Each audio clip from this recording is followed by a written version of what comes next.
Oh, because we switched rooms. Hold on.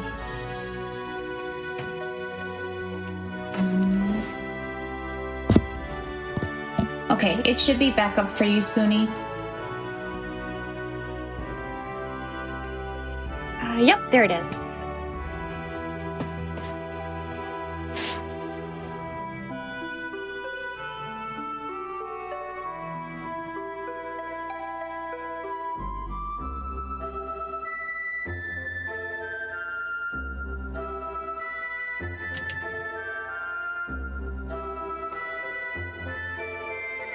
Hello. I am the therpgchick, and I'm gonna be running Legend of Mana Fairy Route for y'all tonight.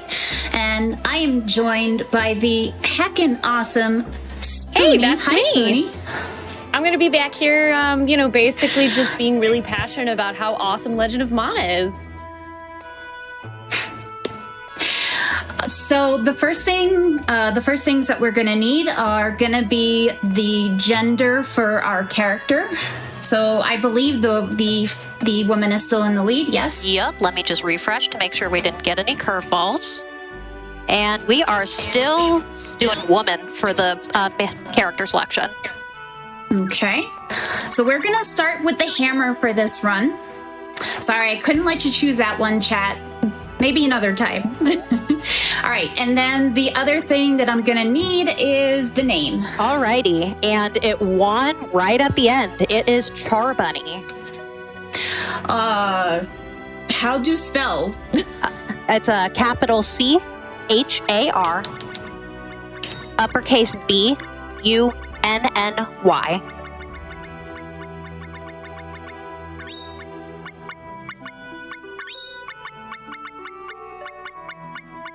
All right, I think I got it. I hope I got it. Thank you all for those amazing donations, picking the lady who is my personal favorite, and the name. Thank you so much. So we're going to pick a very specific map here, which is going to be really good for this fairy route. And I'm going to double check that I have the right spot so I don't start out bad. So we're looking good. Okay, I think I'm ready. Spoonee, are you ready? I'm ready. Let's Out of curiosity, do this. Isn't this go ahead. actually? Oh, isn't this also pretty much like the optimal map spot if you want to get every single artifact? I think it is. It might be. There are some of the other runners in the chat who do all events, and they probably know better than I do, because I've only ever done all stories, but never all events. But it might be. It might very well be. It's a good map. It is a good map. All right. So if we're ready, we can start in 5, 4, 3, 2, 1, and let's go. So I'm really sorry. I'm really sorry to tell you, chat, we do have to skip the beginning swung, but it's okay. And unfortunately, because of the timing for submissions for Frame Fatales, this is not the remastered version, although you should go play it because it's awesome. I love the remastered version so much. And if you just want to enjoy the story again, they have a mode for no encounters. Yeah, it's really cool because some of the new run categories are actually no encounter runs, and trying to figure out ways to get more powerful weapons without fighting monsters for money and stuff. It's a little rough sometimes, but it makes it super duper interesting. Yeah, funny how when you try to go as fast as possible, the game's like, you might not have enough equipment for that. Yeah, so there's going to be very specific ways that the artifacts are going to be placed on the map in certain orders. So, like, even though I might get an artifact, I might not place it down for a few events yet. So this game is a little strange. It's almost kind of like pick your own adventure. And there are 3 main storylines: Dragon, which Flame Fatales has let me do before, and it was heckin' awesome, fun to do. Fairy, which is this one, and then Jumi, which is my personal favorite, but it is very story heavy. I think Jumi is actually the longest of the 3 storylines, isn't it? It is. And we're gonna start this out just by attaching a special technique. So if you hear me say STs a lot, that's kind of what I'm talking about, is special techniques. There are skills, there's special techniques, and by changing them around, they let you learn other special techniques and other skills. So what I have now is kind of optimized for the skills I need and for the special techniques that I need. So there's nothing we can do right now except put Domina down on the field and head that way. But we're gonna see, even though we are following the fairy storyline, we are going to have to do other events to unlock areas and get to those fairy storyline events. So the first thing that we're actually going to go do has nothing to do with the fairy storyline, which is to go pick up Niccolo. We're going to make a little bit of a sidetrack here with Elazul, who is the dude in the olive green hat and cape. But he's the dude who's too cool for school. But we're not going to take him with us. We're just going to talk to him for the sake of grabbing an artifact that we can put on the map. And, well, that'll be it. Then we're going to ditch him. But my question is, will he be happy about it? I don't think Elazul is ever happy about anything. Yeah, I actually think even when the story goes well, he's like, no, I don't like anything. Except for Pearl. That's the only thing that he gets happy about. But she's also in danger a lot. Pearl is really cute, and we're not going to see her in this run, but she is really heckin' adorable. So this is Nick. He is a merchant. He is super duper greedy. He's kind of a jerk, but we kind of need to help him out. So, yeah. So we pick him up, we ditch Elazul. Yeah, he's not. He's gonna rob us. And it's not going to be good. But Elazul is very desperate for our help, and he tries to get back into the party. So the way that this game works with party members is you basically get one NPC type character, and then you can have a third party member, but they're usually some type of monster partner, so like a rabbite or a goblin or whatever. But the NPCs have to replace each other. You cannot have like Nick and Elazul in your party at the same time. So yeah, this is the PlayStation 1 version being played on a PS2 Slim. Because unfortunately the submissions were before the remaster even came out. So we talked to this teapot Tipo. She is a British teapot. And we're going to be seeing her again later because we are going to save her from an evil vampire. RPG plot lines. So we have Nick's artifact, we have this wheel, we're gonna go help Nick clear out the highway from bandits. And it looks like we're getting really, really close to that Save Dana incentive, which is awesome. I'm so excited. Yep, we only have $150. Sweet. Dana's so cute, please save her. Yeah, I hear Dana is a cat. Dana is a cat. Yes. We're gonna be running into her in just a few minutes, actually. I'm adding an extra event to this just so y'all can see a little bit more Dana and see what you're saving. Well, she is the far better person to save than the other person that we usually save in the speed run. So obviously, under normal circumstances for a speed run, we want to save the thing that, well, goes faster. And usually saving Dana is a lot more dialogue, some more time, but it's okay because you know what? Cute cat. Need to save cute cat.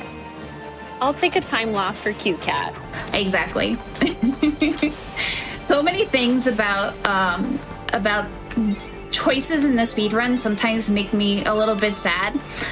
For those of you who have seen the Jimmy storyline, Black Pearl is like one of my favorite characters in this entire game, but the speedrun does not use her because she takes so much time to transform back and forth, and I'm always kind of sad by that.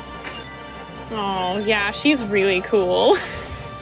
And she's got a wicked awesome hammer, too. Don't mind me. I'll just be swooning over here about Goth Princess while we talk about never seeing her. So this is Dana, folks. This is what you're saving. We're going to go back for her in a little bit. And if you notice, so the monsters are dropping coins. Some of them are dropping bags. Some of them are dropping crystals or a little bit of both. So in this game, the crystals serve as experience points, but if you don't grab it fast enough, you can definitely lose out on it. Wow, how the heck did that end up being all money and no crystals? That was impressive, Nick. Thanks. But yeah, so ideally, I would like to gain a couple of levels while I have the hammer equipped. So depending on the weapon that you have equipped, you can actually gain a few different kinds of stats. And the hammer is good for a little bit of added strength, which we're going to need down the run after we switch our weapons out. The bags are different items, which you can sell, you can use for crafting, things like that. But yeah, I would have really liked crystals there and not just a pile of coins. I mean, Nicolo definitely is happy about the pile of coins, I'm sure. He is very happy about the pile of coins. At least he's not trying to steal all of your XP crystals so far. Yet. Because those of you that haven't played Legend of Mana, the NPCs that walk around with you can also walk over those crystals, and then they get the XP instead of you. Yeah, and Nick is also really, really good about stealing your XP crystals like a big jerk. So here's the first boss we're gonna deal with. Some of you might recognize it from Secret of Mana, because it's the first boss you fight in Secret of Mana 2. It's the Mantis Ant. Surprise! There's a couple of nods to the other Mana games in this game. Full Metal Hugger is going to be something that we're going to encounter a little bit later on. Oh no, sorry, not this run. I'm thinking of Dragon. But Full Metal Hugger is a boss. In one of the towns in Geo, basically, you have a whole bunch of Trials of Mana statues, which is really, really cool. So, lots of nods. This game is kind of, sort of a spin-off of the Mana series, but it's still really fun. It's still really, really fun. So, now that we've cleared out the bandits, I'm sorry, Spoonee. Nick is going to rob us blind. Yeah, and then tell us to be happy about it. Like, what a jerk. I know. He's like, smile. Gosh, I'm trying to make people happy here by selling this terrible stuff. And then his picture at the end always cracks me up, like, da-da-da-da-da-da, wah. So here is where we're going to make a slight detour from the usual fairy route, just so y'all can see a little bit more of Dana. So there is a quest where we go and talk to Gaius, and that's what we're going to do with Dana. So even though we had poverty skip for a little bit of time save, I'm going to go and bitter it away. And I'm also going to change my abilities around. So I'm going to change defend to counter attack. I'm going to add that other special technique that I got. So counter strike is the ability I really want to end up with in the end. And you'll see it is ridiculously powerful. So Dina has a situation which actually ties into the fairy storyline, and she's looking for a way to save her friend. And the only way she thinks that she can do that right now is to go talk to Gaius. So we're gonna take her, because why the heck not? She is cat girl, she is adorable. Look at her running on all fours. How cute is that? It is really cute. And you know, you could say that Gaius has a mountain of information. Oh no, so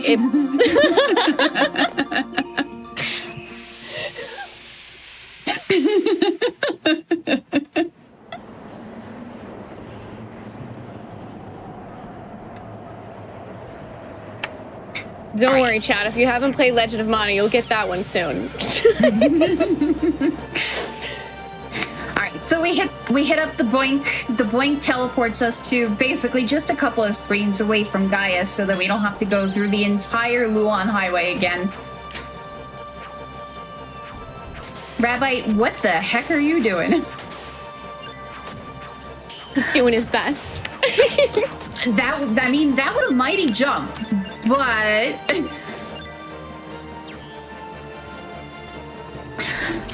and we have our friend the Black Chocobo.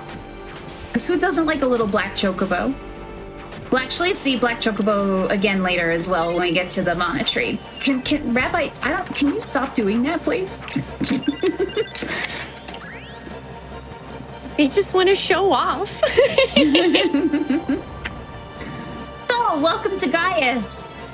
I hope Spoonie's pun makes more sense now.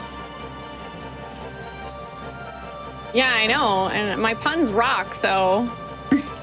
They do. That was pretty amazing. That one was really low-hanging fruit. I'm sorry.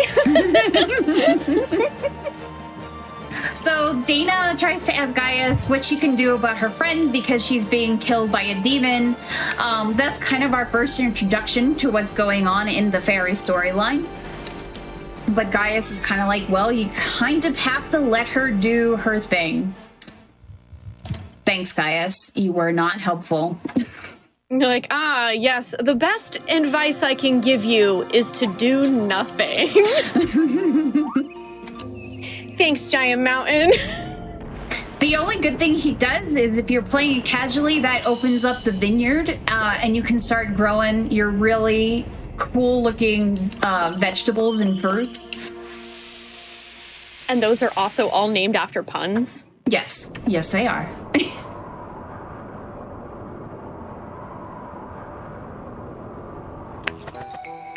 All right, welcome to Gato. The first thing that we have to do in Gato is this Flame of Hope quest. Because basically you cannot do anything else in this city until you have finished this particular quest. And what this quest entails is this little sproutling here whose tummy hurts. His tummy hurts a heck of a lot, and I feel really bad because nobody's tummy should hurt.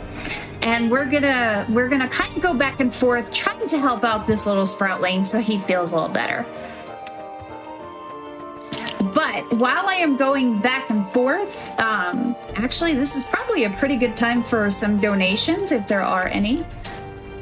Yeah, I can hook you up with some donations. So we have $100 from Foxy Mercury that says, save the cat girl, heck the paladin. Good luck on the run, RPGC. Thanks for playing one of my most favorite and admittedly most obtuse games from my childhood. Thank you so much for that donation.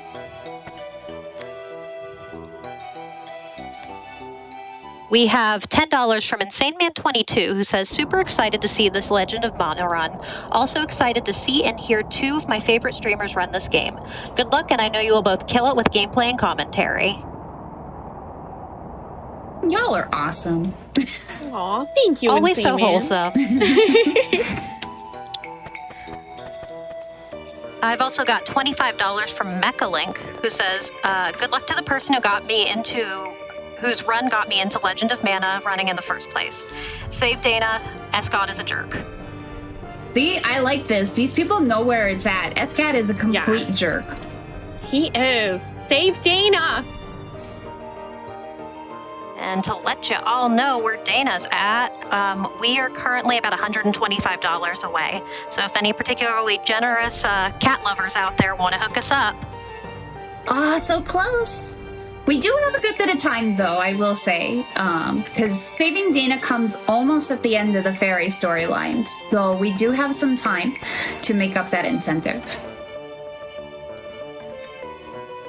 As I continue to go back and forth to try and save this Sproutling. So you notice now we have this other red-haired dude involved. This is Rubens. He is a Jumi, like Elazul is. And, well, because this storyline happens a lot in a lot of the runs, Rubens is a very unlucky fellow. I feel very bad for him, but essentially his backstory is he has a girlfriend who has been petrified, and the thing that's making the Sproutling's tummy actually hurt is the thing called a popo bug, and popo bug is supposed to be kind of like a cure-all remedy kind of thing, and the nun is like, hey, you can probably use this to save your girlfriend, but Rubens, being the nice guy that he is, he's like, I don't want to hurt the Sproutling in order to save, or do anything. So I'm not going to take the popo bug.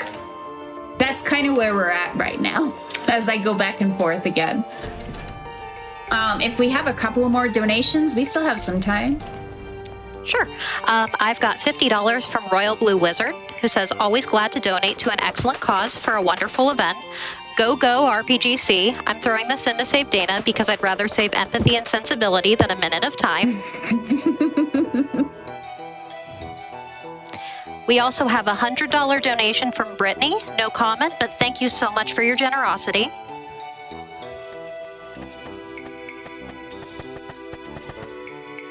All right, so this is our last go-between here. So if you notice, we had that little detective-looking guy getting all steamed up over the nun that had been knocked out. So he's looking for somebody named Sandra, and he seems to be really, really worried that she's gonna pull something really soon here. And as we're coming back to this area, we see that the nun and Rubens are still in a confrontation, and poor Mr. Rubens has met his unfortunate end yet again. I'm so sorry, Mr. Rubens. He dies so often. He dies every single time I boot up this game. Yeah. The only run where you really don't deal with Gato is Dragon. So that's pretty much the only time Mr. Rubens gets to live out his days. So here is the not-so-great mouse detective. He is kind of a bumbling fool, so to speak. And he's always $1 late and a day short. I know that's backwards, but whatever. I think that's probably the way he would say it, though. It probably is. He makes great comedic relief, though, with his little, steam engine sounds when he gets mad. He does. He's a big part of the Jumi storyline, so when y'all play through Jumi, he will pop up often. Pretty often. But he's always, he's just never in the right place at the right time. But he asks us to chase after Sandra anyway because, well, he can't do it. So we are going to go chase after Sandra in the dungeons of Gato. But first we're gonna make a small detour and we're gonna go pick up a new weapon. So the weapons that you start off with are, I believe, bronze weapons, and my fellow monorunners in the chat can correct me if I'm wrong, but we need something a little bit stronger as we're going into the next couple of areas. So I'm gonna sell that forbidden ring, which is worth a ridiculously large amount of money. So this run kind of depends a lot on item drop RNG. And sometimes you can get really, really, really unlucky with, let me make sure I have what I need. Okay. You can get really, really unlucky with item drops, in which case you don't have enough money to buy the weapons that you want to buy. And while you can technically buy cheaper weapons, a lot of them are not necessarily so good to actually use in the run. So the Forbidden Ring, that came from the extra quest we did with Gaius, correct? Yes. Yeah, and for those of you who haven't played Legend of Mana, normally in the game, you probably don't want to sell that ring because that allows you, when it's equipped, to split the XP evenly between yourself, a pet or golem, and an NPC, which basically means if somebody picks up a crystal, you still get XP, which is very nice. Look at that, spoonee with the knowledge. I didn't even know that. Yeah. Because I never use it. I mean, I'm going to be honest, I totally forgot about that until I booted up the remaster and I did that quest and went, wait, this ring, it's important. Why is my memory from 12 years ago telling me that? Yeah, for speedrun's sake, and it is used in all events, and it's now used in all main stories without encounters for the remaster, just for that amazing amount of gold that it gives. So we run into Sandra, but again, we're too late. She's taken Mr. Rubin's core. She's taken the Popo bug. What can I tell you? We're just way too late. But the Sproutling feels better. I guess that's a good thing. Well, he says he feels better, so... I'm gonna go with Sproutling feels better, so we're good. We're good. Yeah, silver lining. All right, so now we're going to place a couple more artifacts down on the board. So we're going to place our jungle up here. Now, didn't really talk about this, but where you put the artifacts makes a big difference for stuff.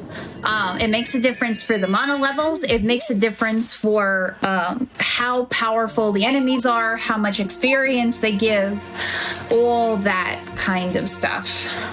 So the artifacts are laid out, one for having some bosses that are not quite so bad as they might normally be, depending on where you want to put it. Some towns are placed so that we can actually get better weapons from them, and things like that in general. What? We did it! We're saving We data! did it! Woo! Nice. Got there before I could ask you if I could tell you. Sorry. I saw it in chat and I was all excited. Stealing my thunder here. I'm so sorry. Oh, you're good. I was just, I'm just so excited to save our cat Dana. So we're in the Mindus ruins right now. We're gonna actually go and save Tipo, the teapot we saw at the beginning, who got swindled by Nick. So actually, if you'd like to read the donations that got us there, heck, go ahead. Yeah, I've got a couple of donations. I love this username, so I'm going to read this first. Liminality Carb donates $25 and says, glad to hear this event is going on. Looking forward to catching as much as I can, and I hope you raise a lot. We also have $50 from Lord King Omni, who says, just finished my first run of Legend of Mana. Now I get to see how fast it can be done. Looks pretty fast to me. Oh, flowerlings in my way, as always. Flowerlings are the true final boss, folks. And they walk so slow. I know. Sometimes you can get lucky and actually clip past them, but in general, they're just in my way. Especially the pink flowerling coming up. She's always in my way. A couple of things about mechanics and techniques, because we haven't really touched too much on that. So there's two ways that you can run. There is kind of this normal way where you're just moving the D-pad around or the analog stick. But in Mana games especially, it's faster to kind of run on a diagonal. And so sometimes when I'm running, you might see my character doing a little bit of a spaz out, looking like they're going back and forth, back and forth. This is called wiggle run. And of course, this flowerling is in my way. Please get out of my way. Thank you. Oh my goodness. But yeah, so wiggle running kind of allows you to move at diagonals back and forth, and it allows for faster running as you're going through the stages. I really had to readjust to actually having to push the run button, because in the remaster, you don't have to hold down the run button. Oh man, it's so nice. All right, so we have these flowerlings. We keep going back and forth and talking to them. So the idea is that every time one of them moves, the gates that are open and closed are shifting. And we had to go talk to the other flower that was like psychokinesis to get into this temple right here, which is where Tipo has ended up. And then that flower lady says, I feel it. And she opens the door or something. I don't know. Oh, no, it's exactly what she does. It's like, yeah, I feel it. By the way, you can also kind of wiggle walk while you're fighting as well. So sometimes if the combat feels like you're moving really, really, really slow, wiggle walking will move that along a little bit faster. The weapon that you're using influences that as well. So at the beginning, I had the hammer. Hammer is a very heavy weapon, so you move a lot slower. But the one-handed sword that I have on now is a much, much lighter weapon. And please, please drop a spiral claw. Please drop a spiral claw. Please. Please. Please. Maybe? Oh, no! I feel so debated. So do I. You undead sir. How dare you? Oh, so sad. So ideally, that mummy monkey drops a spiral claw, and it makes this boss a little bit easier. So this is Dubula, and she is a vampire who prefers to, well, drink the blood from doves. That's why she's Dubula. She is got I didn't know that. Yeah, she's got a small hitbox. She moves around a lot. And the nice thing about having the glove on for this particular fight is that this jump cancel that I'm doing here, if you do it with gloves on, you do not move when you do it. So if you notice when I'm doing it with the sword, I'm moving a little bit to the side every single time I do it. And it just kind of makes the fight a little bit faster. So instead, I'm going to switch to what we call power cancels. And you're going to hear those honking sounds. So what I'm doing is I'm pressing the power attack button and pressing in my case, the L button, which has no special technique attached to it. So by pressing the special technique button, I am essentially canceling out of that power strike, because otherwise you kind of get stuck in it for a few minutes. W, can you stop moving around? For reals. But yeah, you get stuck in the animation, and it takes a few seconds to recover. She's feeling it, so she wanted to move.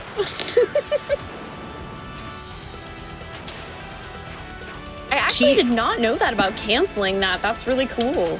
Yeah, it's a really nice way to deal with bosses, because if you press the regular attack button, you kind of can do like a little combo, but it's not as powerful as being able to do power attack after power attack after power attack. The jump cancel is nice too, because the jump cancel gives you that power attack and then like a little bit of a half attack afterwards with the jump. And it's also nice to help knock some of the monsters into the corners so that you can just kind of wail on them. Yeah, I think the one time I tried to speedrun Legend of Mana, I tried Dragon Percent, and by the time I got to the Mana Goddess, she just absolutely stomped all over my face, and I feel like being able to power cancel would have really helped. So there is a nice special technique that we are going to use when we get to the Mana Goddess. And it has to do with that amazing ability I talked about, which is Counter-Strike. But we're going to put some more artifacts down. So the reason that we're putting so many artifacts down is because we're going to head to Polpata, not for story, but to buy our next weapon. And we need to have so many artifacts on the ground in order for the next level of weapon to be available from Polpata.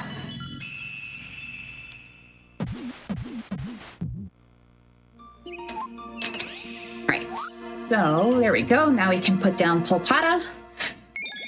We're not going to do basket fish and Jumi stuff. We're just going in here for a quick sword grab, and then we're gonna head into the jungle. Welcome to the jungle. Soon. We got fairies and stuff. It's really confusing, and Child Spoonee never finished it. Yeah, the jungle is very crazy, without a doubt. All right, so we're gonna pick up our Laurent sword. So the Laurent is basically a type of silver in this game. That's it. That's all it is.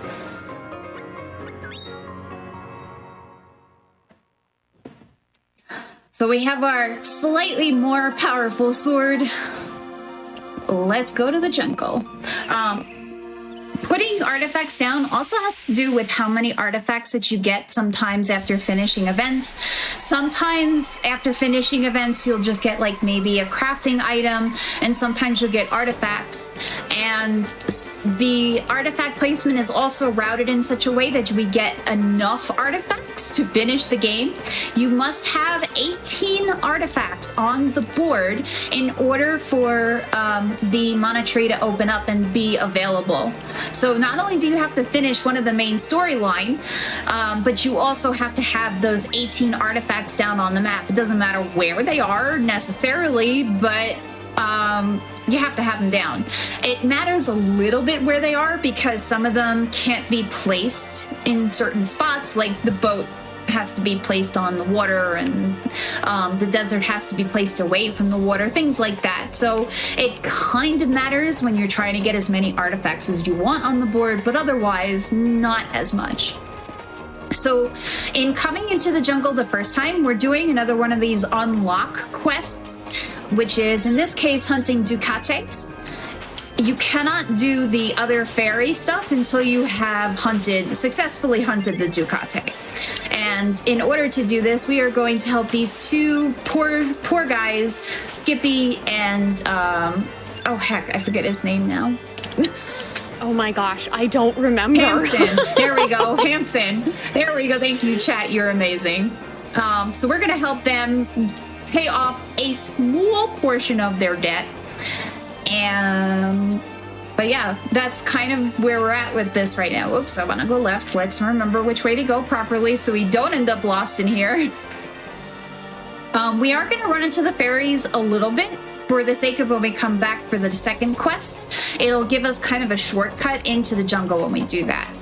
So here's Hamson. We saw Skippy before. Skippy is annoying, and you'll see why in a minute.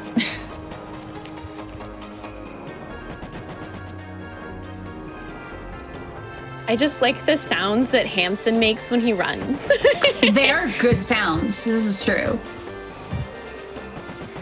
But yeah, these two basically got duped into having a ridiculous amount of debt. Skippy, please don't go down there. Skippy, come back. This is why we don't like Skippy. We need to talk to him, but if we go down into that area without first going to the top to talk to one of the 7 wisdoms, they're just going to teleport us back to the beginning and we're going to be in trouble. We want to eventually do that, but not until we talk to this Rosciati guy. Yep, now we can go in here.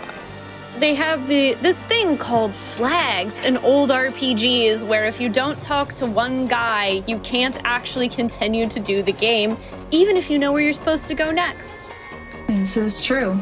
So yeah, as Spoonee said, this game, was it Spoonee? Was it you that said it? But somebody said this was a very obtuse game. Maybe it was one of the donation comments, but this game... Yeah, this game is kind of obtuse. And as much as we both love it, Yeah, it's like needle in a haystack sometimes. Oh yeah, I can't deny how obtuse this game is, much as I have an endless amount of love and nostalgia for it. There's like basically no way I ever would have finished every event in the game without a walkthrough, because some of them you can place down artifacts and miss out on some of the side quests, which I don't believe you can miss out on the main 3 stories. But there are definitely a lot of events that if you put something down in the wrong place, it's like, well, guess you don't get to do this one obscure thing for putting this here, that there, having 50 elements of this, and also talking to this one guy 30 hours ago. So I know with Jumi, there's a couple of triggers that if they're triggered, they temporarily will stop you from doing Jumi related things, but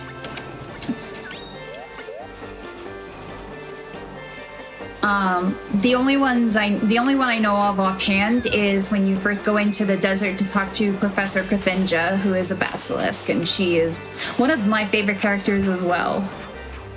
Oh, she's great. Especially because she does the best thing in the game to one of the other NPCs. No, Tomato Man is eating my head. Oh no! Tomato, please, you do not make ketchup out of people. So rude. I totally agree. Oh my god, can we talk about how awful Gilbert is? Yes, we definitely can, because we are going to encounter him later on. Good. Heck, this particular Gilbert. Like, there are 2 Gilberts in RPGs. One of them is from Final Fantasy IV, aka Edward, and then there's Gilbert in this game. And I believe that this Gilbert is far, far worse. Final Fantasy IV's Gilbert is much preferred. Yes, I agree with that. Absolutely.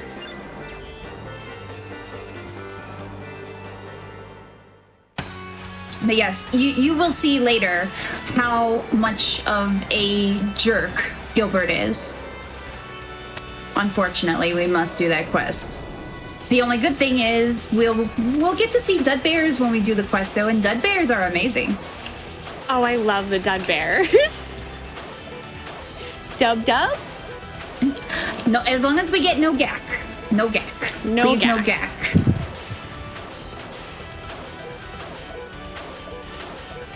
All right, so here's our Ducati. Let's cut him down. Yeah. He's got nice sandals. He does. I'm a little jealous. A little too early on that. That's all right. There is another technique called ST counters, and ideally you want to start your own special technique around the same time the boss is starting theirs. It gives you your own iframes while you're powering up for yours, and ideally you want to be able to hit the boss after they come out of theirs. I didn't have a lot of luck with that one, but that's okay. It all worked out in the end. Exactly. But yeah, there are some bosses that it's really, really, really helpful to be able to have those iframes while they're doing those attacks. Fairy is kind of notorious for trolly bosses in pretty much all of the different main storylines. And we're not quite there yet, but in a couple of events, we're going to hit what is usually the first main reset point for people who are going for world records or PBs. But first, we're going to have to go back into the jungle one more time and actually see what's going on with these fairies that teleported us out of here.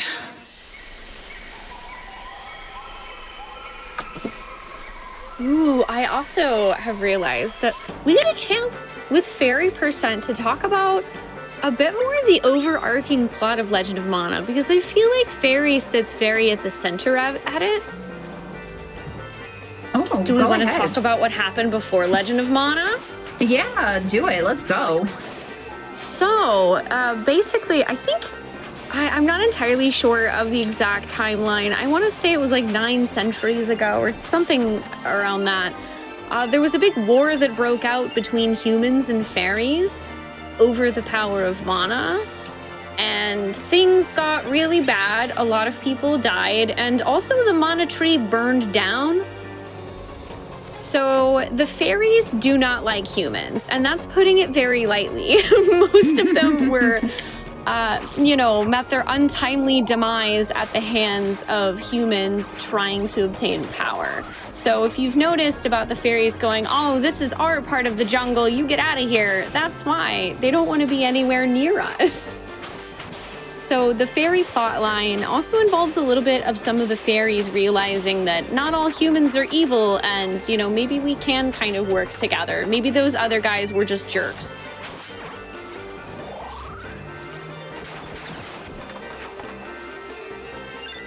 Thank you. I love to hear little bits of lore that I always just completely forget about, because I do. My memory is a sieve. I've always loved the lore of Legend of Mana because there's not a lot of places that it gets thoroughly talked about. It's definitely one of those games where you have to pick up little bits and pieces throughout the side quests, but it's really worth getting into. Oh yeah, absolutely. Yeah, I'm really good about knowing the lore for the particular story I'm running. That's about it.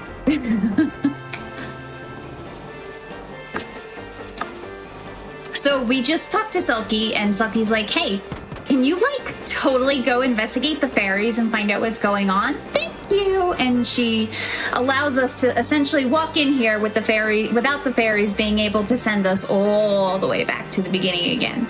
And if you notice, they're kind of beating up on this nun here, talking about the new fairy queen, Erwin's queen, who is supposed to look like a shriveled old lady, even though she's 26. Something seems weird. So, by the way, this is Escad, and he's a jerk. That's really all you need to know about him, I guess. I mean, it kind of is for now, because we're going to see him again really soon anyway. But yeah, he's a jerk. This is why we wanted to save Dana and not Escad. Nobody wants to save Escad. Nobody ever wants to save Escad.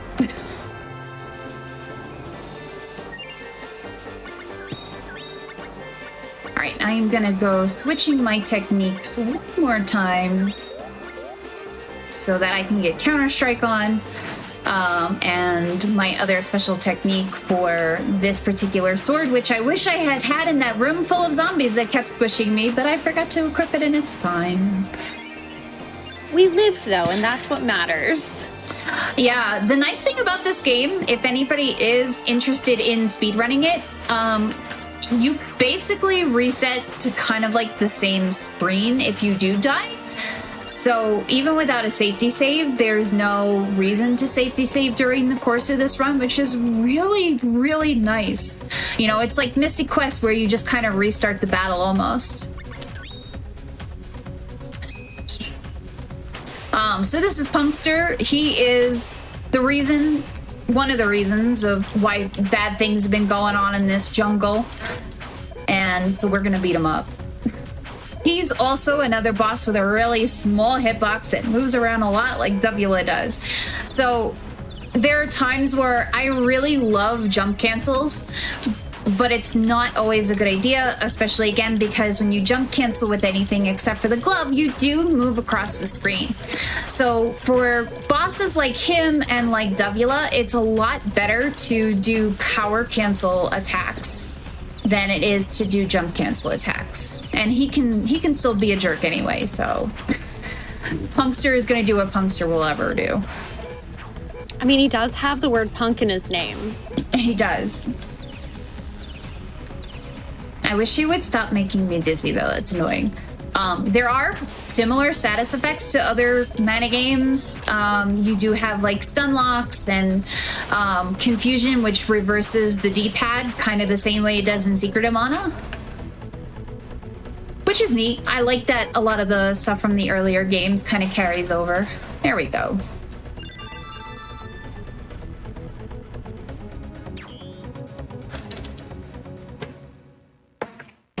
So yeah, most of Fairy centers between the Mindus ruins, the jungle, and Gato. Pretty much almost exclusively, except for one or two dungeons. But otherwise, those three areas are the main places. Oh, and Lake Kilma, Lake Kilma as well. So especially the Mindus ruins, jungle, and Lake Kilma is where you find a lot of the dragons. So that's one of the main reasons why we're going to be going back and forth between those places a lot. I haven't gotten Lake Kilma just yet, but we will pretty soon. So now we're going to really get into some more fairy storylines. So we're back in Gato, and we can actually access stuff now because we did the Flame of Hope quest. And we're going to head to the temple. So there is a head abbess here named Matilda. And Matilda has had an interesting childhood. She befriended and fell in love with a demon named Erwin. And she was also friends with Escat at the time, too, who was a teeny paladin at the time, of course, because everybody is a kid. And Matilda is the kind of person who's like, I want to live life the way that I want to live life. She didn't really want to be an abbess. She kind of just wanted to be free to do what it was that she wanted to do. And so things happen between her and Erwin and Escad here to kind of, especially between her and Erwin, to kind of progress with that idea that she just wants to be free. But Escad, just so you know, chat, Escad is just super jelly. Always just super jelly. Yeah, he says that he doesn't want her to be with that guy because she's a demon, but I'm pretty sure it's just because he's jealous as heck. Yeah, Escad has two bad things going for him. He has the jealousy thing where he would prefer to have Matilda for himself rather than her being in love with Erwin. And he's also got that super paladin mentality of demon bad must destroy. So yeah, nothing goes in Escad's favor. But yeah, if you notice, Matilda, who is only 26, is indeed a wrinkly old lady. And something happened in the past that has caused her to be this way. And now Erwin is trying to reclaim her. And that's kind of what this event is about, is this nun, quote unquote, kidnaps Matilda to try to bring her back to Erwin.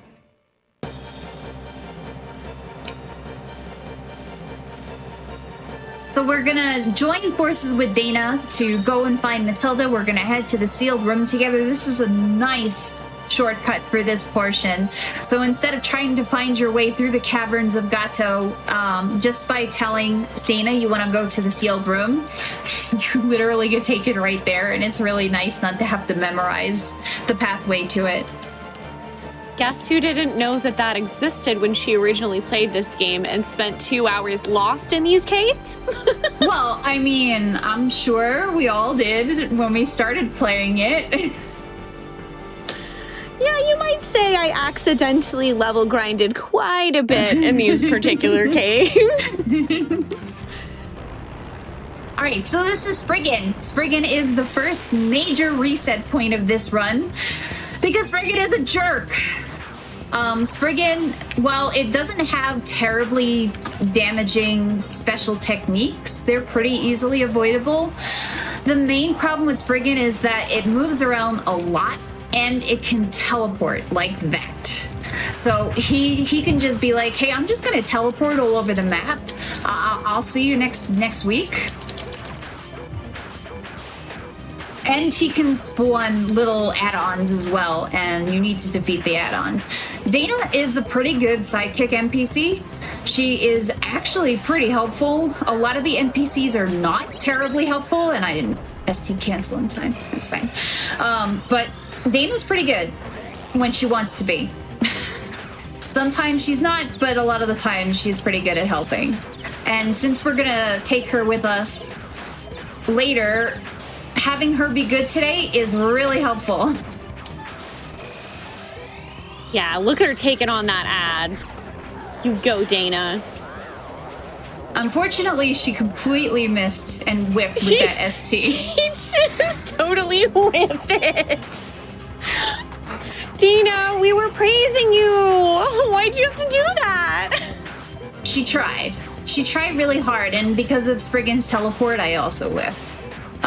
This game also has an interesting mechanic with the life bar. So, like, let's say I didn't recover here and I just died a horrible death.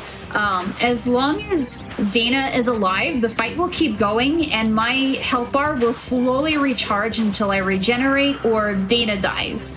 So it is possible to die in the course of a fight and still kind of get, like, resurrected, as long as you have a partner or an NPC that's still alive.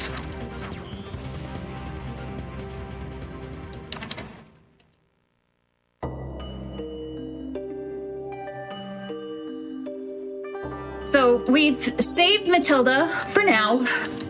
And, you know, she reiterates the whole idea of, you know, Erwin isn't doing anything wrong. He's just helping me to be free. And of course, Escat is like, he's a demon. You know, he's just using your powers for bad things. And Matilda's very upset because she also is the kind of person who's just like, I just want all my friends to get along and not hate each other. And I feel bad for Matilda. Matilda is definitely one of the more tragic figures of this game. She's one of the non-jerks, and I love her. I know. She's such a sweetheart. And you can't help but feel bad for her as the story progresses. I mean, granted, she hasn't always made the best decisions, but she still doesn't deserve everything that she gets. I agree. Right. So we're making a little bit of a detour here into the mines, because we're going to have to come back here later for actual story progression. And our detour is going to take us down into the mines to find Watts. Because Watts, great Watts, with his helm and his hammer, but he hasn't really done much, and that's okay. That's okay. I have the deepest love in my heart for Watts from Secret of Mana, so he can do as little as he wants and I'll still love him. If you actually go and do more quests with Watts, so he is the one that sets up the forge for you. He has another quest where he loses his wallet, or his wallet gets stolen, I forget which, but he's like, just bring me the materials to make another wallet and I'll pay you. And you're sitting there going, Watts, that's not how wallets work. Bless your heart, that's not how wallets work. He had like a really big emotional attachment to the thing his wallet was made of, and he could care less about the money, I guess. But also, where did he get the money from if he lost his wallet? I have so many questions. Are there bank accounts? I just canceled my Mana debit card. He just thinks that, like, if he just makes the exact same wallet, his money will be back in there, and it's the most oblivious but adorable thing ever. What if it really worked, though? Yo, if it really worked that way, people wouldn't be so worried about losing their wallets. All right, you little flea, stop it. Levels, just so you know, are not... They're important, but they're not ridiculously important. Like, you don't have to be really, really OP to do well in this run. And we talked a little bit about this earlier, the idea that the remaster has no encounters. So in the remaster, the only thing that you fight are either boss fights or fights that like trigger other things opening, like maybe a gate or whatever. But you really don't have to have all of those fights to beat the Mana Goddess in the game. it's fun mechanically. It's fun to try out a bunch of the different combinations when you're fighting, especially the different abilities. And I highly recommend you switch between different weapons and see what you like best. Switch between different abilities and try comboing them as well, because that's also a lot of fun. A lot of people just like mash the regular attack button and then they're like, well, the only thing you can do is combo, and it's not true at all. Not even a little bit. Yeah, I mean, I think that's another one of those things that makes Legend of Mana really obscure, is that it has a pretty detailed battle system. It just doesn't really tell you how to take advantage of it.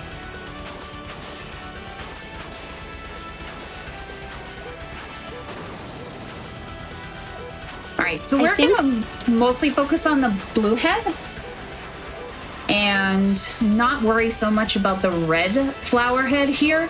This is an iteration of Tropicalo, actually. There is a Tropicalo in this game. I always call it Rockacalo because I always forget what the actual name is. This guy reminds me of a Zelda boss, though. The one in Link to the Past that has the ice head and the fire head. Oh, Trihex? I think it's Trihex. I think. It's been a while since I've done LTTP. It's been so long since I've done LTTP or LTTP randos.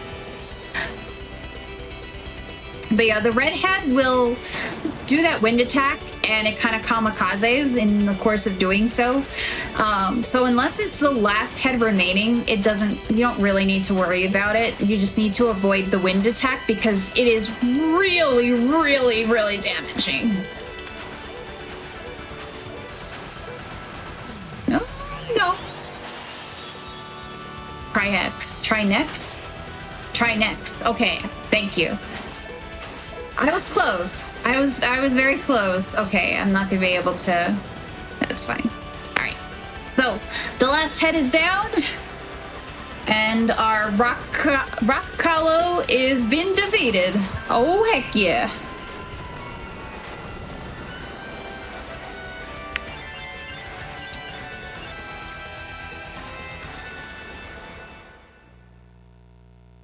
Yeah, this game has a new game plus feature called No Future, and it's a lot more difficult. So if you are looking for, and the same goes for the remaster, if you're looking for a little bit of extra challenge, it's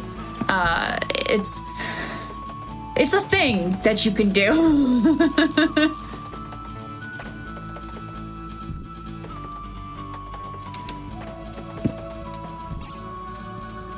I've also always loved how this version of Watts, like the Secret of Mana Watts, feels like he's this like older, wise gentleman who's been through so much. And then Legend of Mana's, he's just like a genius child running around like high on sugar.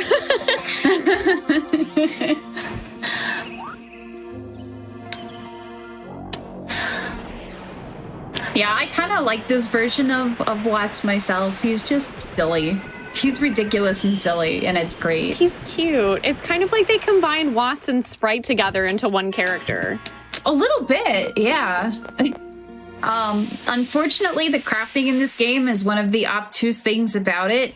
But let me tell you, if you can either find a guide or figure it out yourself, you can make some extremely OP weapons, because that is how all events and all main storylines does it. We just form a ridiculously powerful hammer and destroy things in 1 or 2 hits, and it's so satisfying after single story runs, let me tell you. Hammer goes bonk. Hammer goes super smash.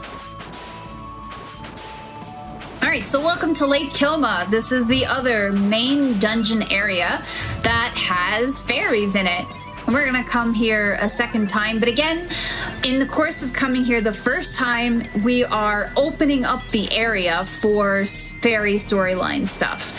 So we actually run into one of my favorite sets of NPCs, the Penguin Pirates, or as I like to call them, the Punguin Pirates. Because they are just full of puns, and they're amazing. All Sorry, Tom. I love Post. the penguins. The penguins are just absolutely great. They're so cute. They're pirates too, so they're just like, "Arr, puns, matey." Except for they're turned to stone here, poor things. I know. Those poor stone penguins. Also, these are spiny caps. I don't like spiny caps. Anybody who watches me regularly knows I do not like the spiny caps. And there is an AoE attack I do have with my sword right now, but unfortunately it is a wind elemental attack, and spiny caps are wind elemental, so it doesn't help much. So this is Tote. Tote is, aside from being a turtle, Tote is another one of the wisdoms. We're going to encounter him a couple of times.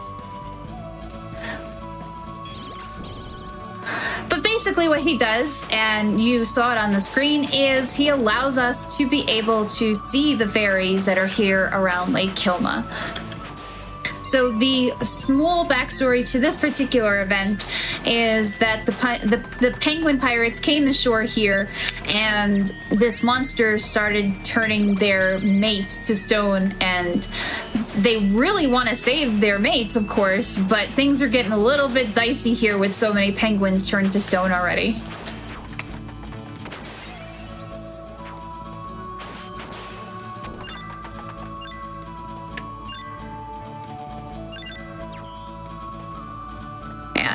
Also, as nice as these backgrounds are, by the way, these backgrounds are all like hand painted and pixelized, kinda. They were repainted completely for the remaster, so it wouldn't look all weird, stretched out to 16:9. The artwork in this game, the sprite work in this game, the music in this game, it is amazing, and it makes it so much fun to speedrun it, just because you get to listen to the music over and over again, get to see the backgrounds over and over again.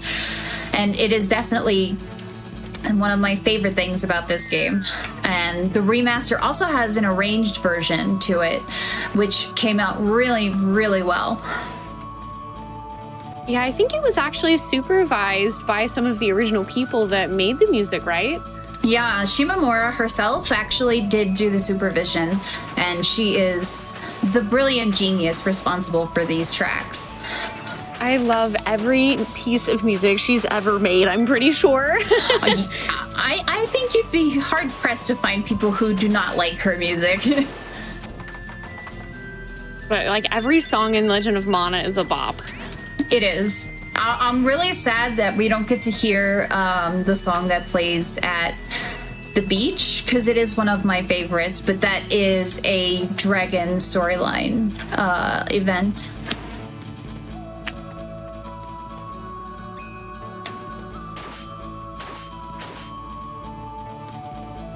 All right, Ox, come on.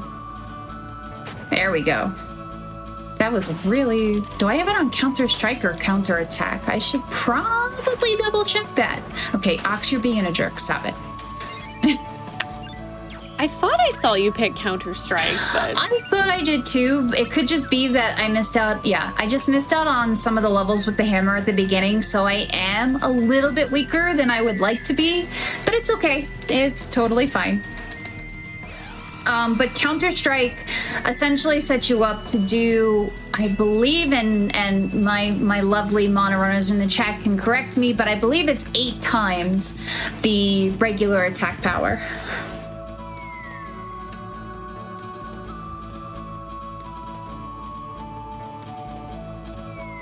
I believe so, anyway.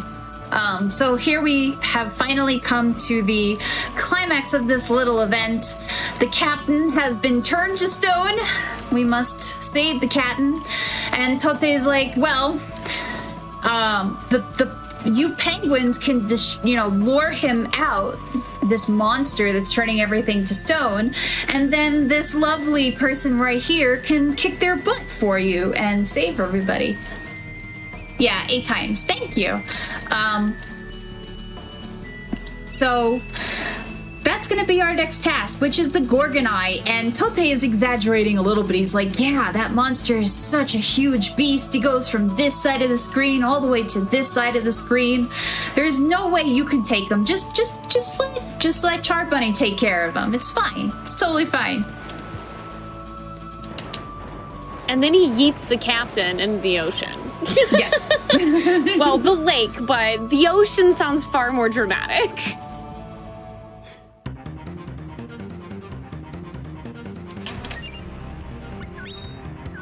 Oh, chat is on top of things. Thank you. That's why. As one of my community members would remind me constantly, don't forget to equip your sword. All right. So Gorgonite is not too bad of a boss. He can also teleport, which he is showing us right now. But in general, he's not too awful with his teleports normally. I might have done that a little bit too early. Yeah, that's okay.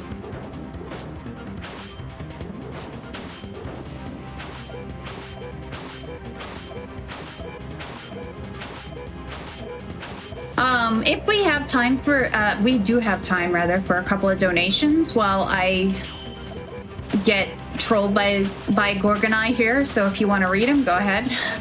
Sure. Yeah. It looks kind of like from reading chat, like we've got some community members donating. So I've got $100 from Vidya2, who says donating for 1, my favorite JRPG of all time, 2, to save Dana, and 3, to ask chat who's the best companion. Just kidding. We all know it's Esmeralda.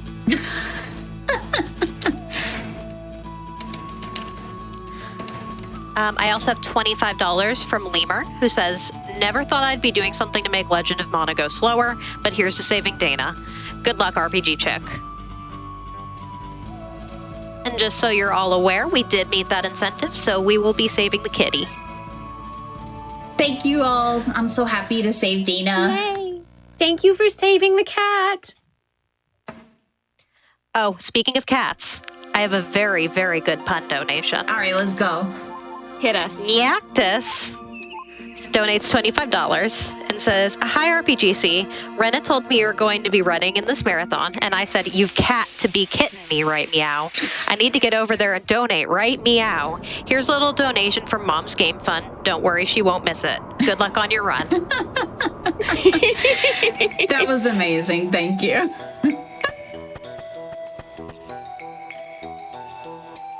Y'all are amazing. I just want you to know that. Thank you so much for donating for this absolutely amazing quiz as well.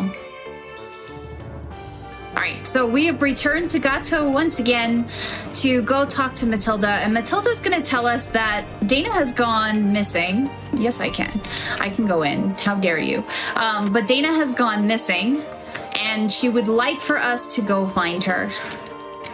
But on our way out of here, we are going to have to make one small sidetrack, and we're going to have to deal with Nick again. At least this time, though, he's not going to rob us blind by charging us money for junk.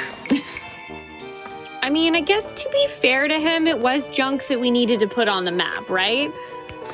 Well, some of it was. The rest of it was just junk. Yeah.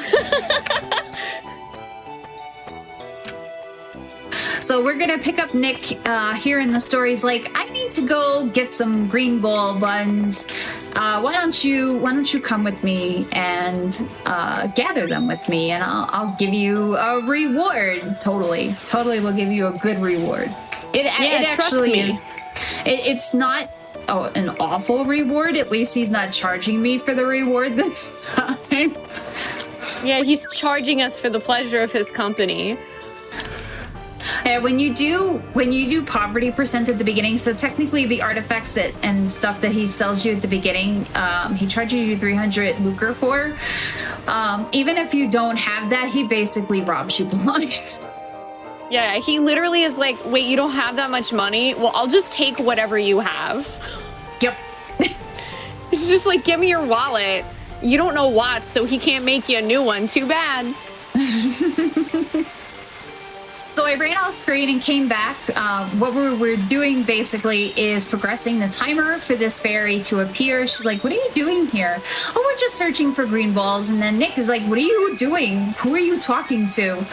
And we're like, we're talking to the fairy. Don't you see it? And he calls us a liar. And, well, I proved you wrong, didn't I, Nick? Didn't I?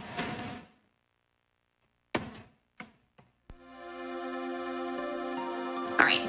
But it's fine because we did what we need to do. Now we have to go and find Dana.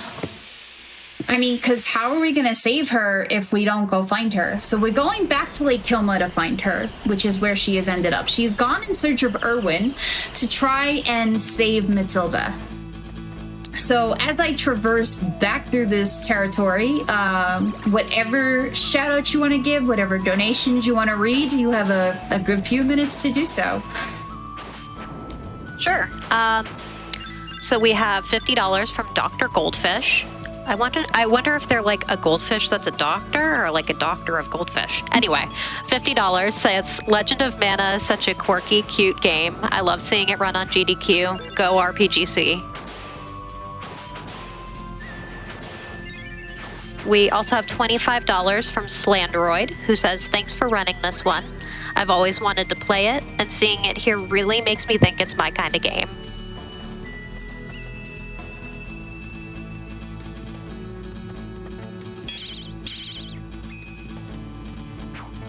Anybody that hasn't played it before, unless you are really, really big on original hardware, I really recommend playing the remaster instead. Like, because you can still play the old music if you want to. It looks prettier. It runs a little bit more smoothly.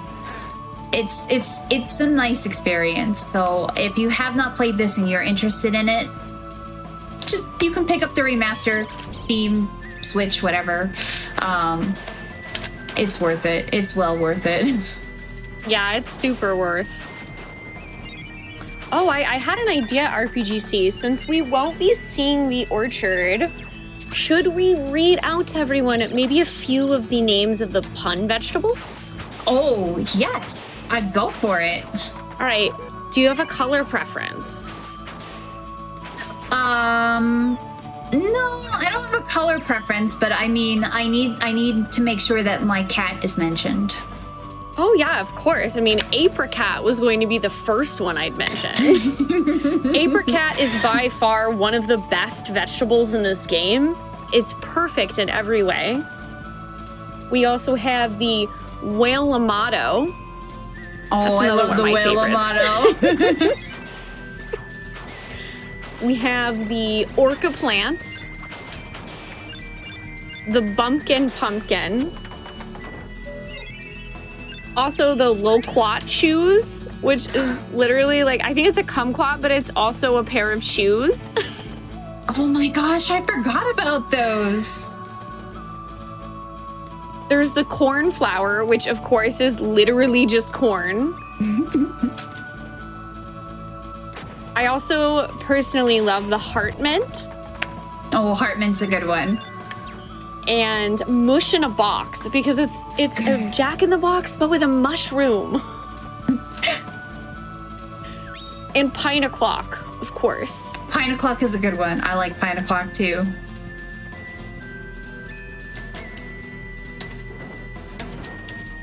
Oh, and last favorite, citrus squid. Oh, I like citrus squid too. Yeah, the garden is a lot of fun to play around with and see what kind of vegetables and fruits you get. All right, so we have finally found Dana. And we spoke to Tote up on the other screen, and he's like, do you know how our worlds are different, our world and the fairy world? And the idea is kind of that in the fairy world, you can be something a little bit different. You can kind of shape your own creation and how you look and things like that. And that was one of the reasons that Erwin was trying to take Matilda back. Time, of course, also passes through fairy world a little bit differently than our world. Okay, can you stop it, Chobin Hood? You're being a jerk.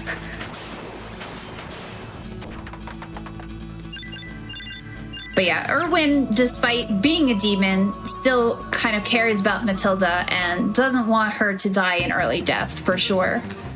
So this is the man himself. This is Erwin.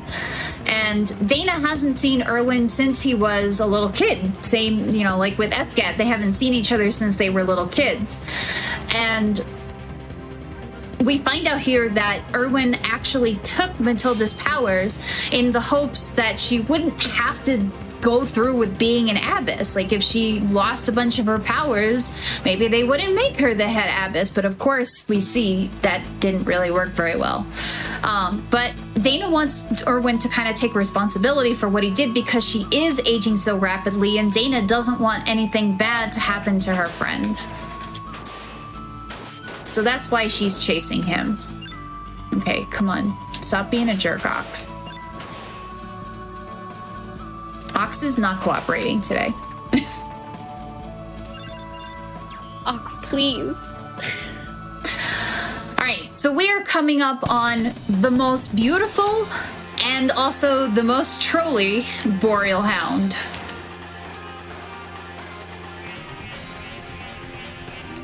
So Dana runs off into the fairy world, and even though we try to chase after her, all we get is Boreal Hound. Awoo! For our troubles. Oh, woo! Look at how pretty the hound is, though.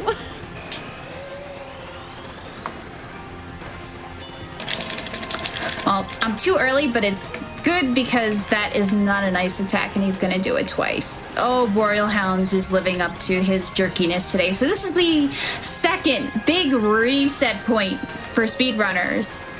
Because if he decides to just spam STs like he's doing right now, especially the electricity one, electricity will stun lock you.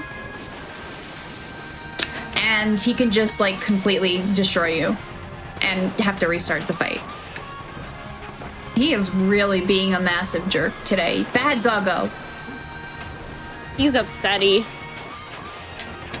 This is pure RNG. There is not a thing I can do about this. He is super pretty to look at least. He is the rainbow doggo. Doggo's just mad we've been talking about cats this whole time. I know. But he's such a pretty doggo. He's not being a very good boy right now. He's not. That ST that I used is a nice ST. Because what it ends up doing, aside from damage, of course, is it will stun bosses for a short amount of time, and I needed that to kind of get the upper hand on Boreal Hound. So many STs. So we come back and we tell Matilda that Dana has gone into the land of fairies to look for Erwin. And she mentions to us the whole fact that, like, Escad claimed as a kid he couldn't see fairies, and now he kind of can. And after we leave, Matilda gets a visit from Selva, and Selva is another one of the wisdoms.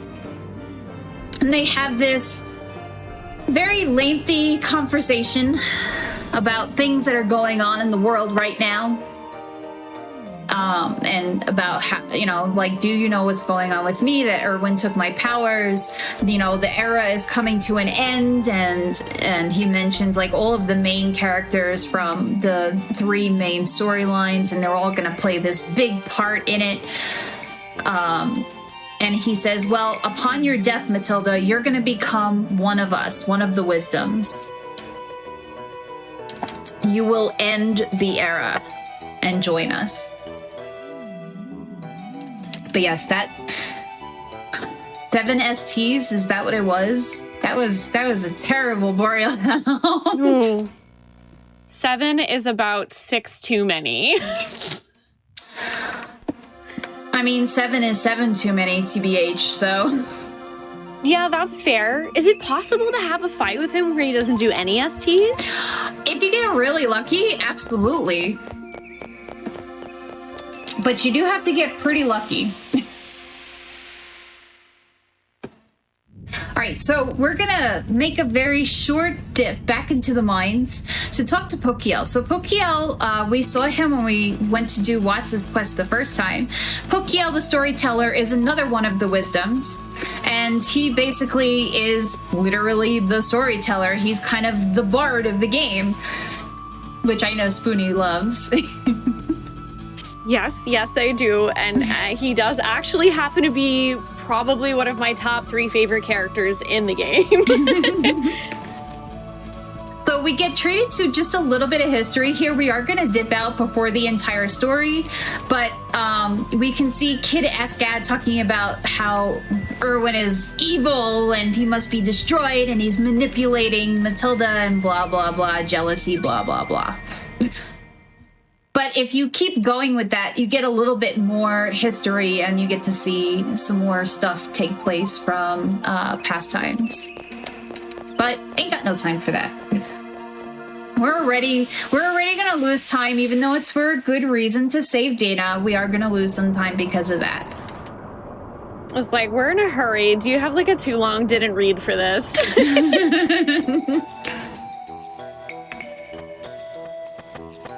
Yes, Pokiel is a better bard than Gilbert. I absolutely agree. As someone who still loves Gilbert from FF4, I can agree Pokiel's better. He's also a bird. Yeah, but usually birds are jerks. Pokiel is just Pokiel. I don't know. Yeah, it is strange how usually in RPGs, birds are jerks, but Pokiel is just perfect. Yeah, he's funny too, which is nice. I appreciate Pokiel's sense of humor, like you get with Watts' story. Me too, yeah. Their dialogue is great between the two of them. So Dana has come back from the world of the fairies and to tell Matilda exactly what we mentioned to her, where what we mentioned before, where its time flows differently in the land of the fairies, and Dana wants Matilda to go with Erwin there so that she doesn't die. And of course, Escad, being the jelly paladin that he is like, you've been corrupted by this evil demon, Dana. How dare you? We must stop it.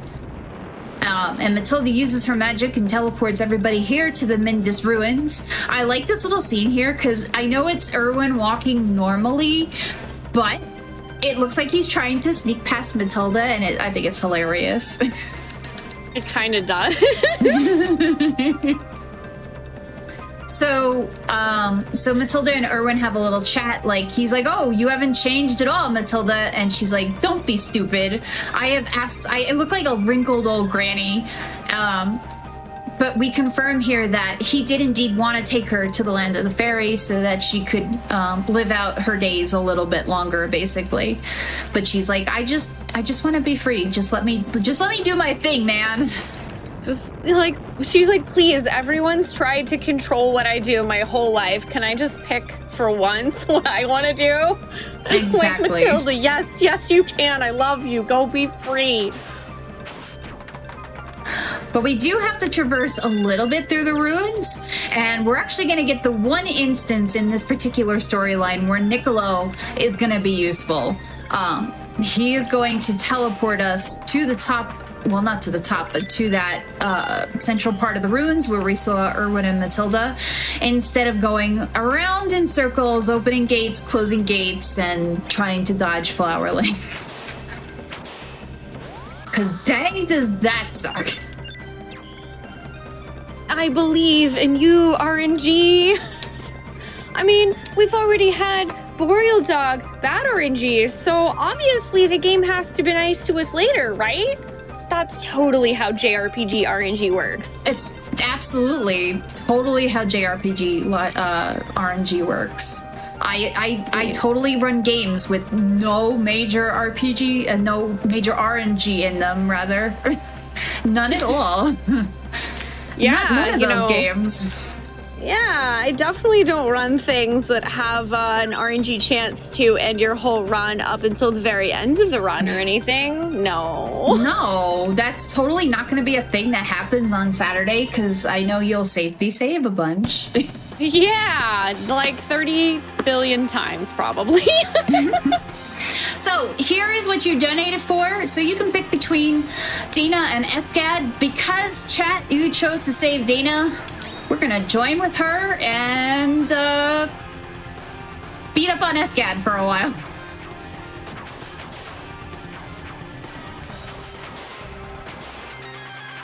I guess that is one silver lining of him, is that he's a huge jerk and we get to beat him up for it. This is true. It's one of the nice things about this being a donation incentive.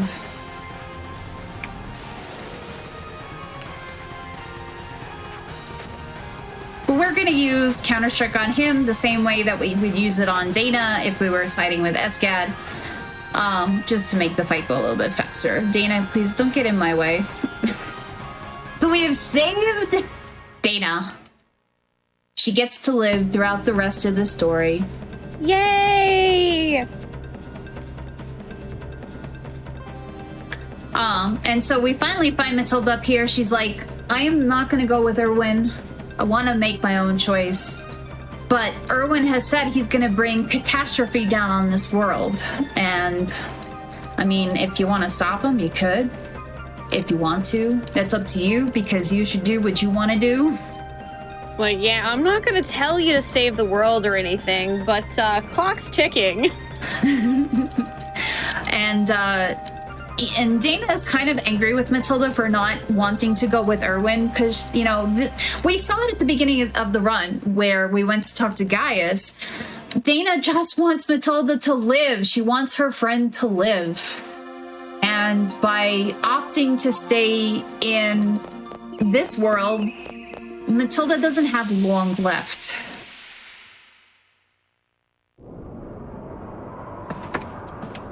So we're gonna make one final trip back to Gato.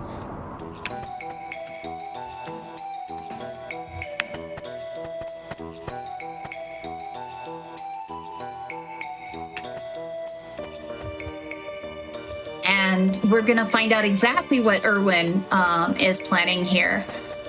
And Erwin is planning to essentially resurrect the giant snake Leucemia.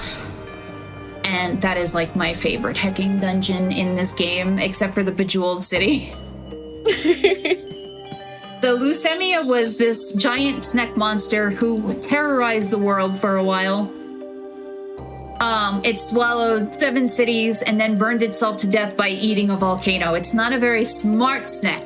It was dangerous, but not very smart. And its shell still exists. So this is what Erwin is planning to revive. And Matilda is just like, you know, you can stop him if you want. I love him, but, you know, you have to do what it is that you want to do. You have to live your life the way that you want to live your life.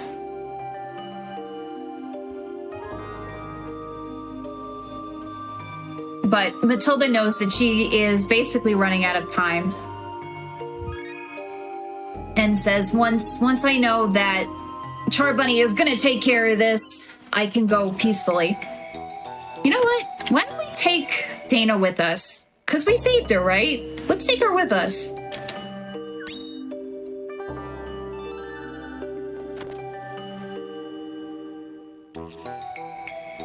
So we are gonna make just a few little detours before we head up to the big snake.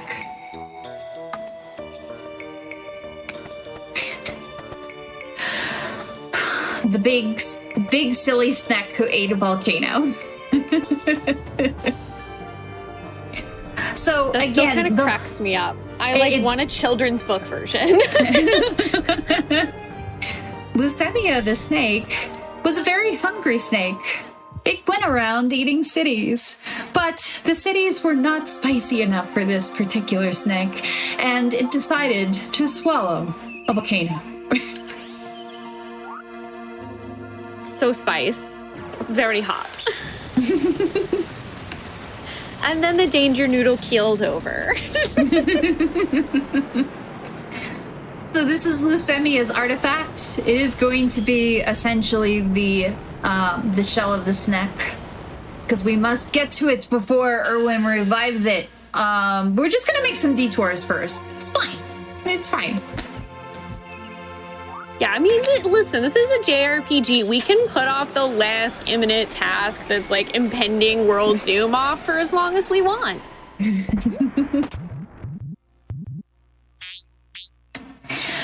So the 2 detours that we're gonna make are mostly to get enough artifacts to kind of complete our map. So we're gonna go through the junkyard, go into the land of misfit toys, basically, so we can pick up Geo, and then we're gonna go over to Lumina, do the Fairy's Light quest in our Dud Bears, pick up gold weapons, and pick up the Trembling Spoon, which will be the 18th artifact once we're able to get the Monosword. But yeah, this place, 100% side questing, 100% the land of misfit toys. It is still one of my favorite areas. It's a really good area as long as you're not creeped out by the dolls and stuff in the background. Yeah, that's a really fair point. Oops. And if you remember the right way to go. It is very easy to get turned around up here, although there is one NPC here in the junkyard, which basically tells you which direction to follow, kind of like by the toys that are in the path, like the rocking horse or the Jack-in-the-Box or whatever happens to be there. And I believe it can alter if you get turned around and go the wrong way, that you kind of need to talk to that NPC because the actual route will be a little bit different. I think anyway. It's been a while since I've done that.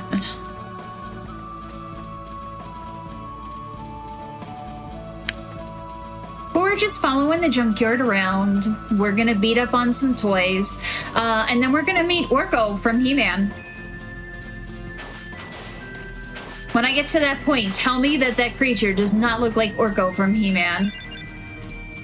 Oh my god, I need to go Google what Orko from He-Man looks like so I can help decide.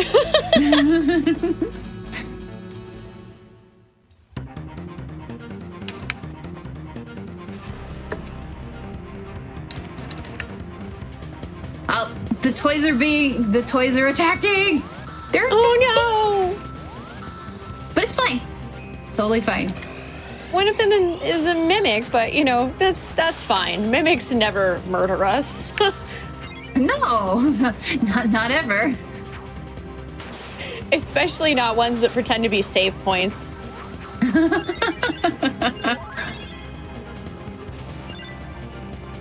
Also, I Googled what Orko looks like, and I immediately recognized him, even though I didn't realize that's what his name was.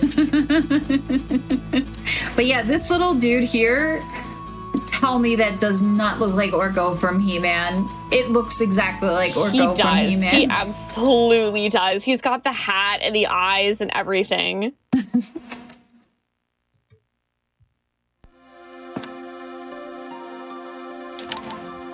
All right, so we're gonna put some of our last artifacts down. We're gonna throw Geo down. We're gonna throw down the Tower of Laris, even though we're not gonna go inside of it. Sorry, that is a Jumi only storyline event trigger. It is also a very amazing tower. It is very easy to get lost in there.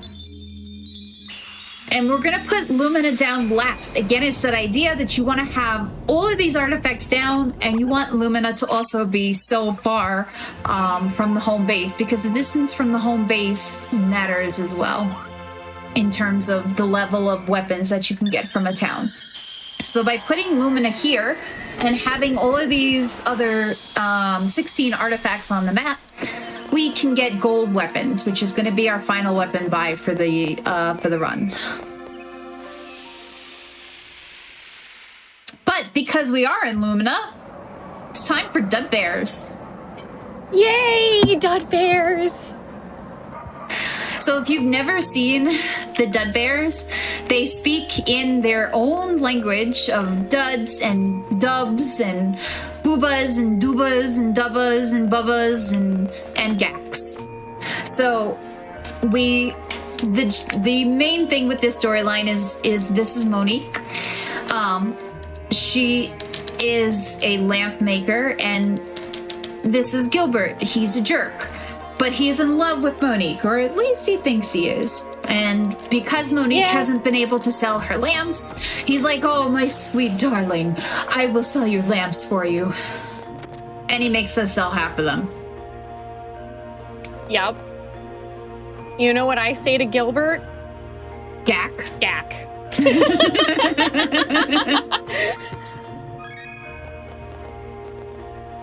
So we're like, okay, fine, we'll go sell them. But the only people you can sell them to are, well, the Dud Bears. So we have to go learn their language first. And the bartender up here, the Puzzle Peas bartender, knows the language because they're regulars and he teaches it to us. So I'm sure if you played this game casually, you wrote down all of this stuff, trying to figure out what the heck the Dud Bears were saying to you. Whereas I just memorized numbers.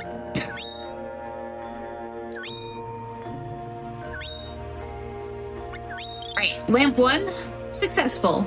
By the way, even if you mess it up, the nice thing is you can literally just talk to the bartender again and kind of reset any Dud Bear that gacks you. And we're also going to spend some of this money on weapons. Well, when we're learning this language, we're basically learning the very bare minimum of conversationalism to be able to sell these lamps. Oh, right. I don't have any other equipment. That's fine.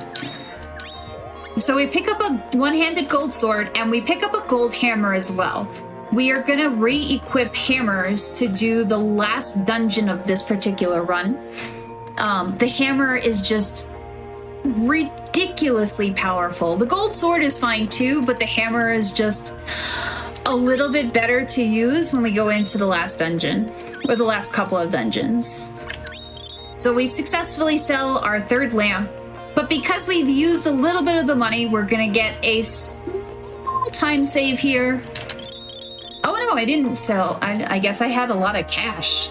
I don't usually have that much cash when I get to that point, but if you spend some of the money that you use to sell the lamps, Gilbert's like, oh, you seem to have used some of the money, but that's fine, because love is all that matters right now. Meanwhile, Monique's like, I needed that money to pay my rent. I'm sorry, Monique. It's for the good of the run.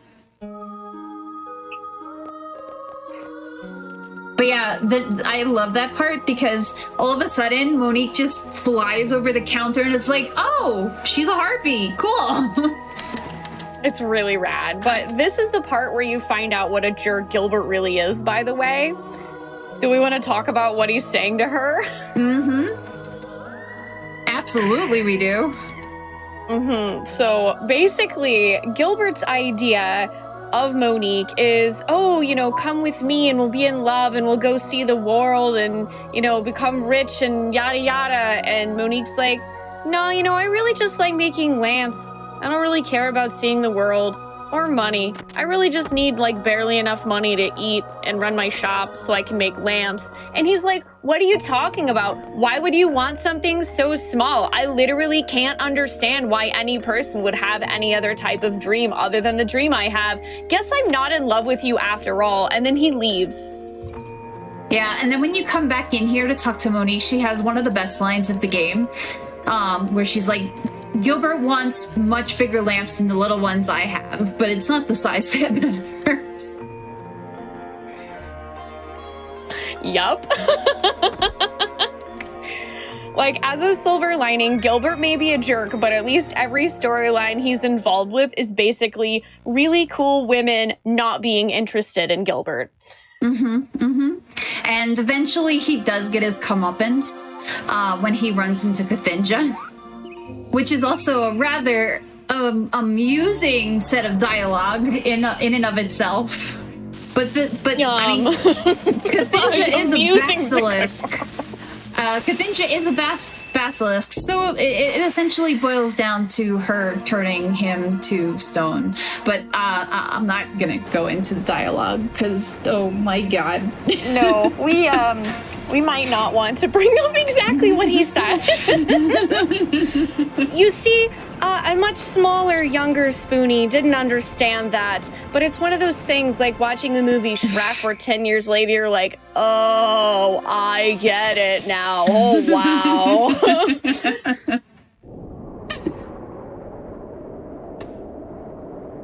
Oh, welcome to Leucemia. This has some of my favorite music in the game. This is Leucemia the snake, the thing that ate the volcano. And this is the last dungeon for the fairy storyline. It's not the last dungeon of the run, but it is the last dungeon of the fairy storyline. And we will hit the end of the fairy storyline after we get through it. There are not many glitches in this game, but with Dana in your party, and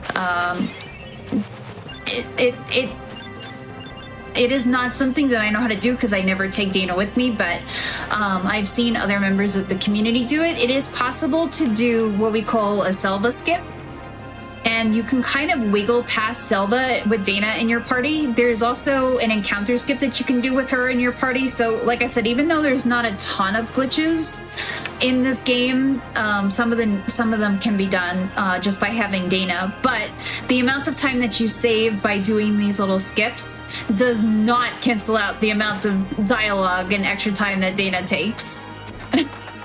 Unfortunately. Because I think everybody would prefer that we just destroy Escat and always save Dana. We'll just have a save Dana %.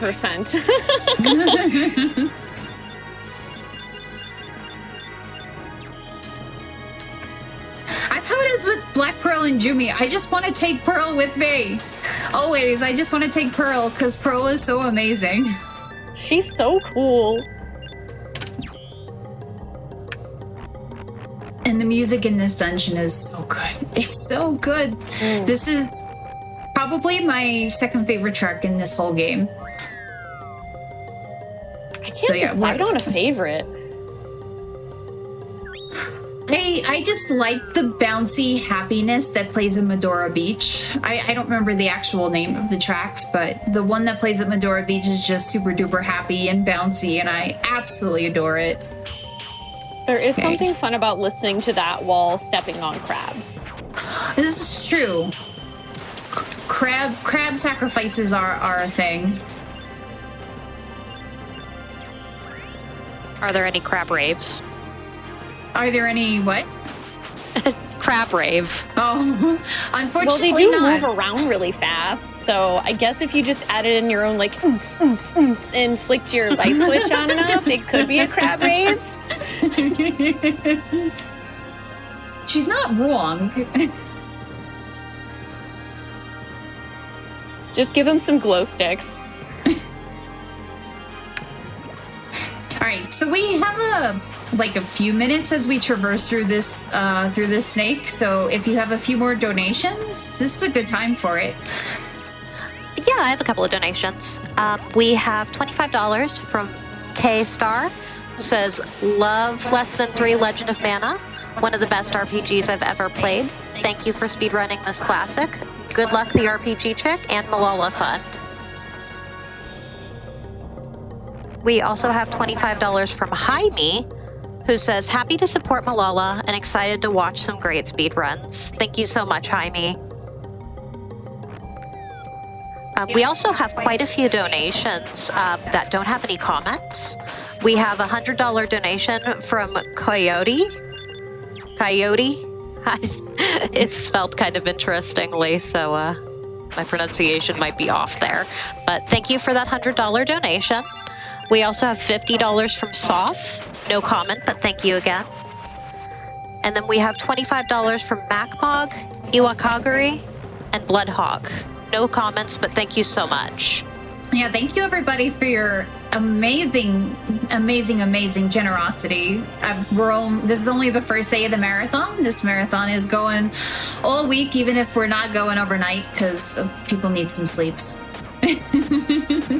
Sleep is good, but seriously, thank you all so much for all your support for the Malala Fund. Yeah, it is an amazing cause to raise money for, and I am so happy to be a part of it.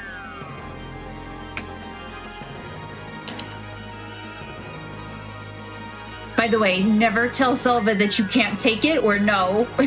He's basically like, you know Erwin is just messing with you, right? Like, yes, I know, I can handle it, go away. But if you tell him no, you basically get teleported off the snack and you have to start the snack all over again. So never tell him no. That's not a good idea.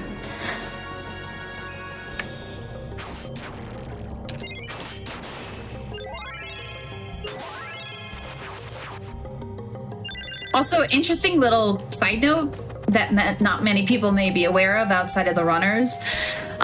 If you happen to gain a level at the very end of a battle sequence, you actually have to wait a little bit of additional time before the final box will pop up.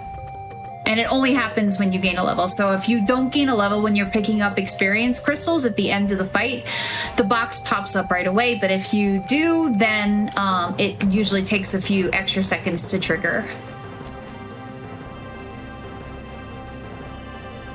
Just an interesting little side note.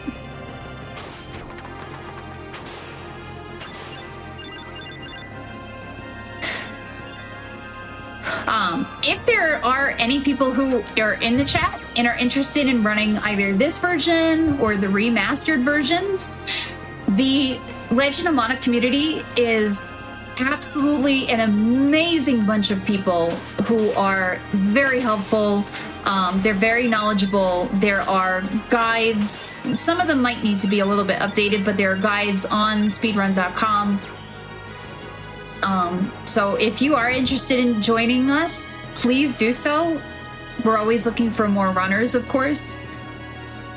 We need somebody to compete with Lemur and his cybernetic hands.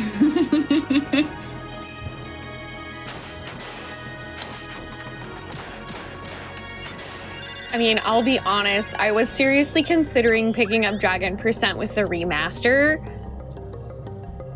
But it looks fun. Oh, okay.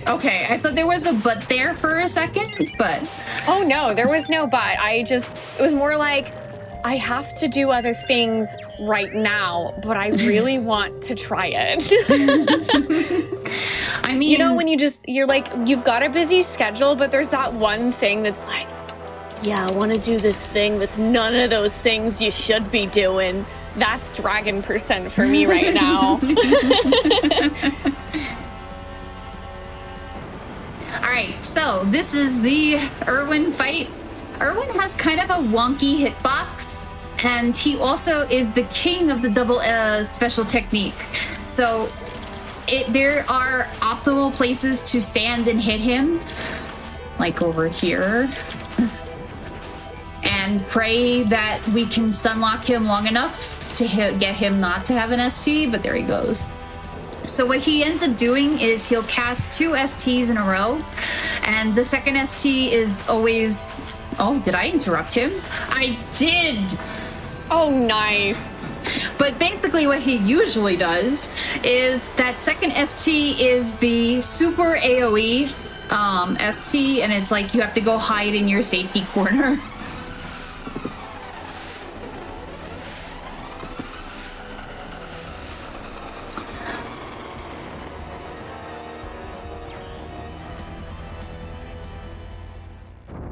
Of course, I would have a really good Erwin fight. After Boreal Hound, I get a good Erwin fight, and it's just like... RNG's like, you know what would be funny? But, yo, it's like getting 7 back attacks in Final Fantasy IV. God, yes.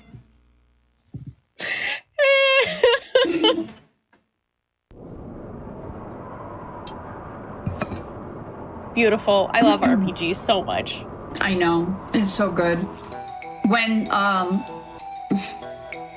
When you do run Dragon Percent, you have a partner with you all the time, pretty much, and it's a goblin named Guri. So there's something amazing. Yeah, so there's something that we didn't really talk about too much.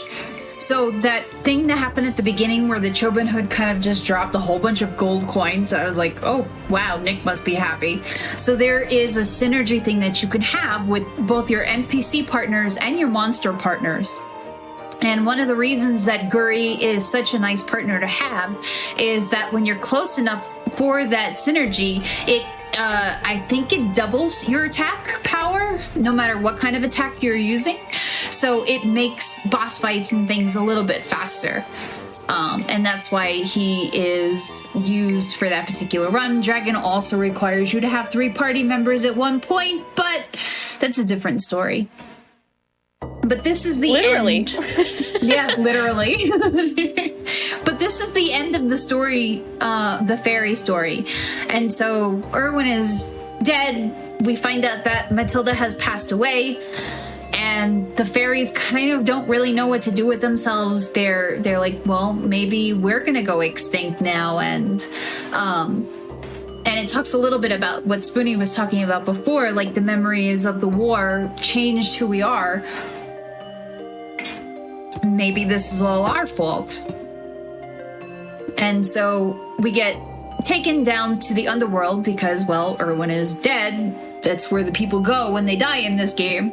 They go to the underworld here, and this is Olban. Olban is also one of the wisdoms. And we find Matilda, who has now also been made a wisdom. She has come looking for Erwin because, well, she wants to talk to him. She's like, well, you know, we're out of our earthly bodies and nothing should stop us now, and I can go speak to Erwin and have some happy times. And she also has another one of the best lines of the game down here in a few minutes. Less than that, maybe a minute.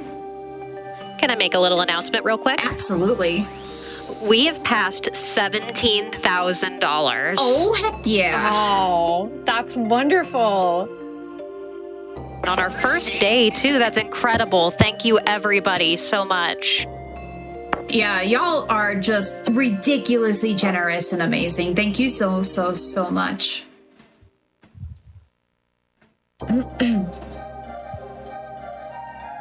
So we find the shadows being like, hey, you have to follow the rules down here. And Erwin's like, I'm a demon. I don't have to do anything. Go away, shadows. Go away. Did you say that? Jeez, girl, who are you to tell us where to go? And there's the best line. I am the universe. Away from me, shadows. And that line is absolutely amazing from Matilda. Yep. Get you a girl who is the universe. Also, young Matilda is heckin' adorable.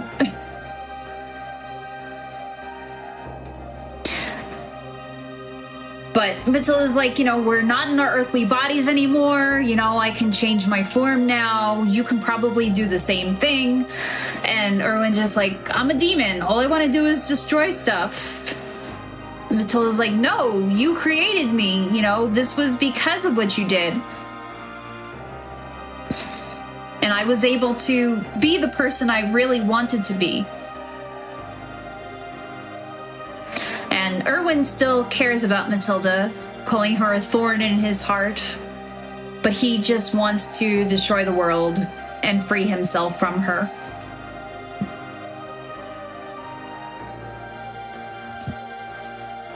That's a pretty big oof. Yeah. But she's like, well, this unfair world is about to end.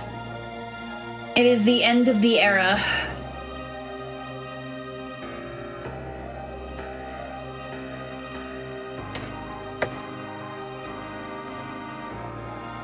And he's like, I would embrace you if I could, but I might destroy you. And she's like, well, we're not in our earthly bodies anymore. But then he leaves. And Matilda, poor Matilda, just gets the short end of the stick throughout this entire storyline. Yeah.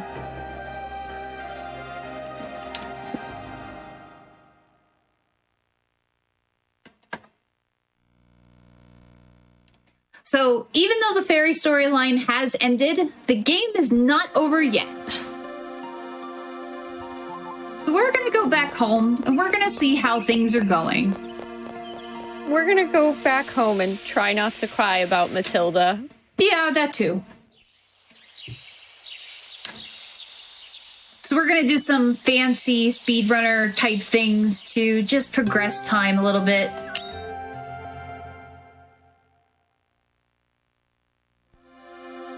So we're going to leave and we're going to go back into the home base. So every time you leave and re-enter a place in the map, it does progress one day of the week. So that's kind of why we did that. And so we find this poor Sproutling has passed away, but the other Sproutlings are like, hey, no, we don't have to worry because we're all part of this big tree. Even you, little cactus. Who does not like little cactus? Little cactus is adorable. Little cactus is the best, especially when he stands up on his tippy toes to write notes about events. It's true. Doing cactus percent is fun to watch him write his little stories over and over again. The bad thing about it is you have to go back to him after every single event. So like, let's say you have 2 activated. If you don't go back after one of them finishes, then you completely miss him putting it in his little diary. Yeah, I had to do that when I played through casually and I wanted to do all of the events because I wanted to collect all of the journal entries. I was like, okay, I'll go back again, but at least I get to see the cactus. So we find out that Nunazak, that mosaic-looking thing, has kidnapped the Sproutling. And Belle the Witch is like, please, please, you have to do something. We have to rescue the Sproutling so we can go back to the monastery.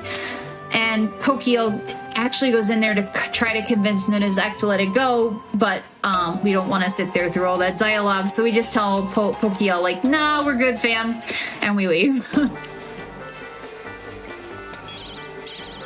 But we have to rescue the Sproutling so that I can go and be with the monastery. So here we are.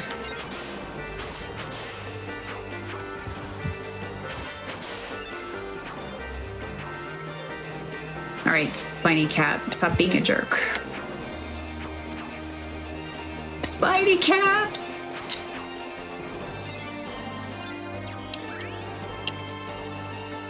Yeah, Belle appears in the Jumi storyline as well, to help one of the Jumis with her bad dreams. So Belle is very much about the safety of dreams and such.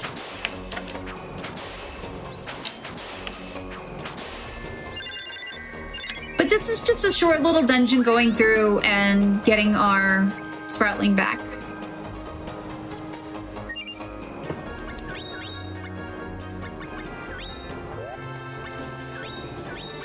I'm also going to switch back to my hammer for the rest of the game. So you could say it's hammer time? Yes. As long as I don't have to stop. Oh no, of course not. That would be really slow and inefficient for a speed run if you had to stop.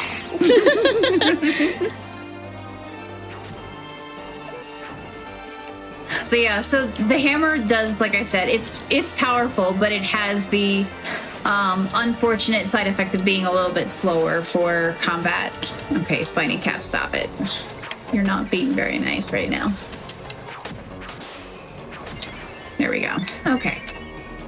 Spiny Caps are down. That is the last time I have to deal with them. We're good. We've found the Sproutling. We're good. Yay! So we will receive the mana sword finally so that we can go and heal the mana tree. So Charbunny, take this sword in your hand and wreck all the things.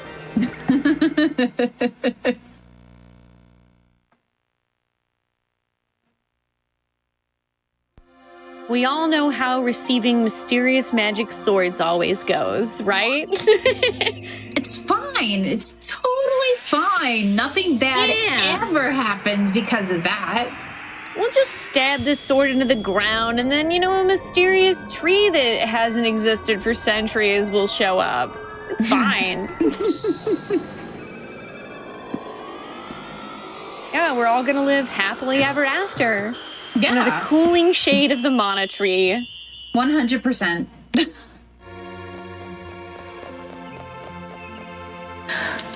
So we are coming to the end of the run. This is the last dungeon of the game. So no matter what main storyline you pick, and you can do multiples, which is totally fine, you always have to go through the mana tree to actually end the game and get credits.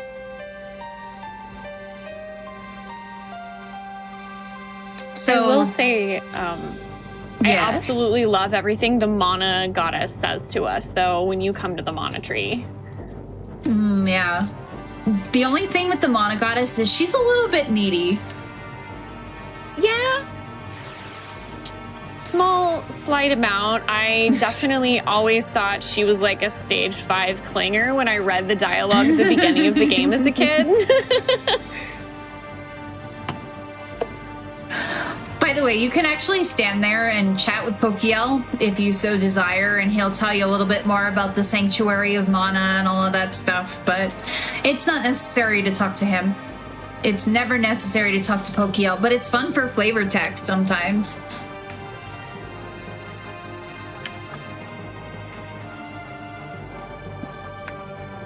Yeah, Mana Goddess is all remember me, need me, love me. Which, is also interesting because I feel like the 3 overarching stories in the game are about their own different types of love. And at one point, the Mana Goddess says she is love. So I just feel like the light and dark sides of love are kind of an overarching theme for Legend of Mana. I can see that.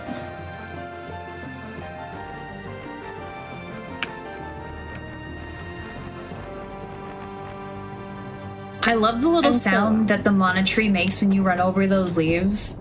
Oh, me too. It's really nice. little sound effects like that, just nice touches. And yeah, the sound effect when you stun enemies is really good too. Yes.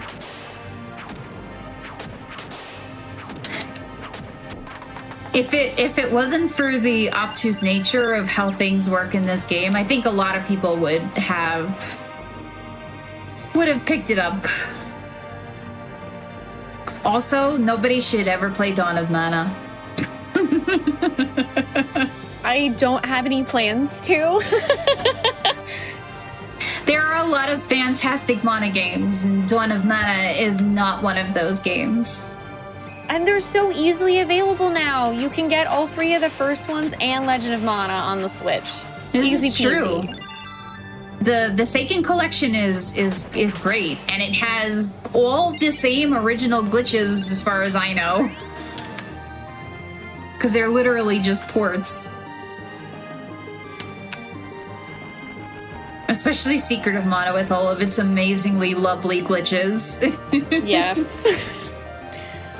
I still remember that I've technically never beaten Secret of Mana because my brother and I played it with a Game Genie because I used to die all the time, so he got infinite cup wishes. That actually glitches out the last boss of the game. You can't beat it. Oh gosh. So don't do that. Really? You give me items and not experience crystals? Where are my delicious experience crystals, game?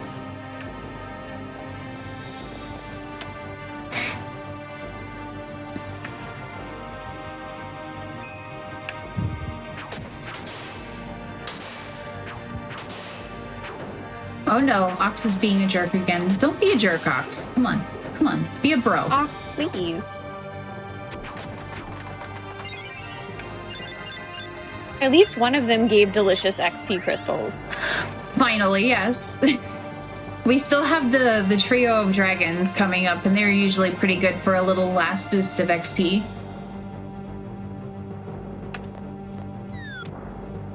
There we go. All right, give me something good. Give me something good. Oh, it helps when I use the right ST, but it's fine. I am on fire. I'm in danger. Uh-huh.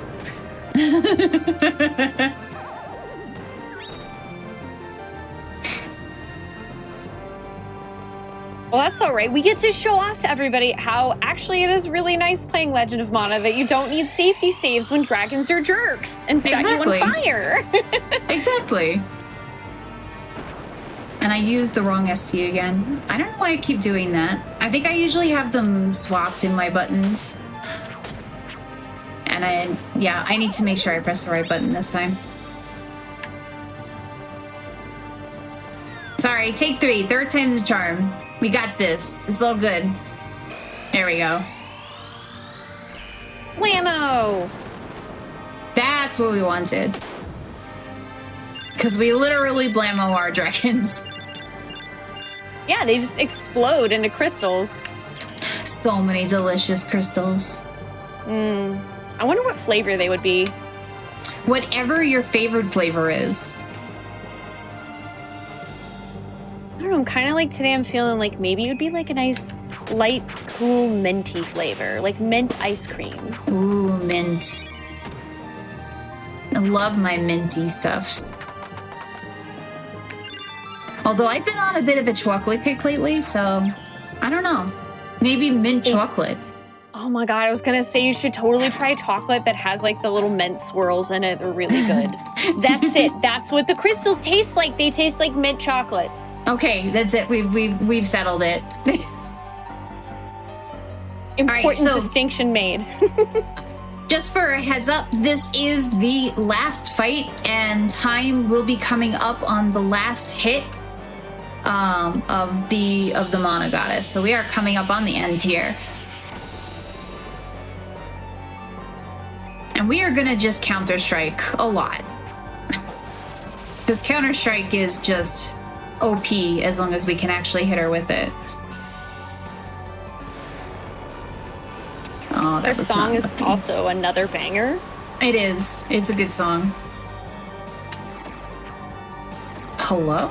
Am I like not on her hitbox line at all? There we go. Her hitbox is a little bit wonky, unfortunately. The good thing is because the downswing of the hammer has such a long animation, you can see she actually can run back into it. Now, let me get out of the way. Safety corner.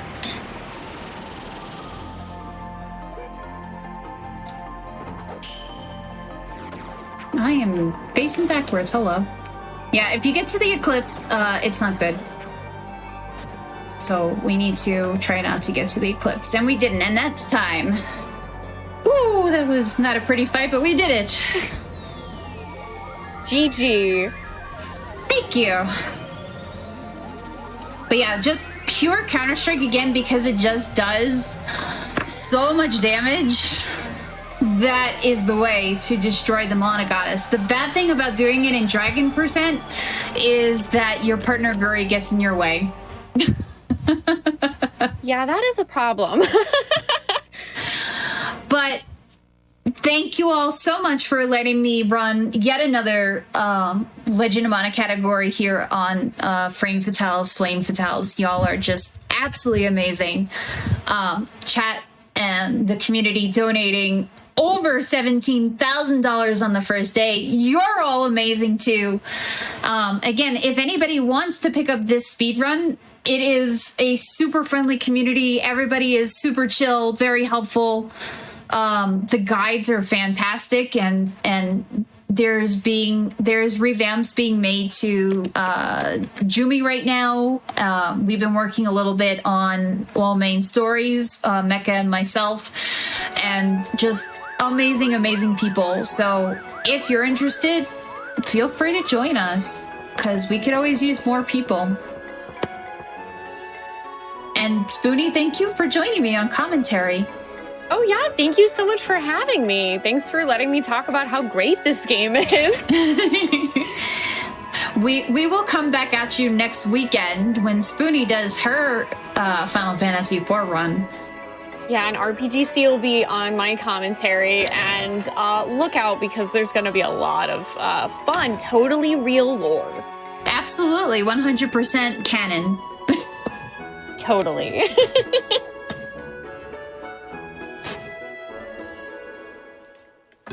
All right. Thank you so much, everybody. That's probably going to do it for us this evening. We will be back here tomorrow at 1:45 p.m. Eastern Time. We're super excited that you were here today and raised $17,000 already. And the fun's going to keep going all week. Please stick around if you're hanging out in chat. We're actually going to raid somebody, so go show some love. And we will be back with you tomorrow at 1:45 Eastern.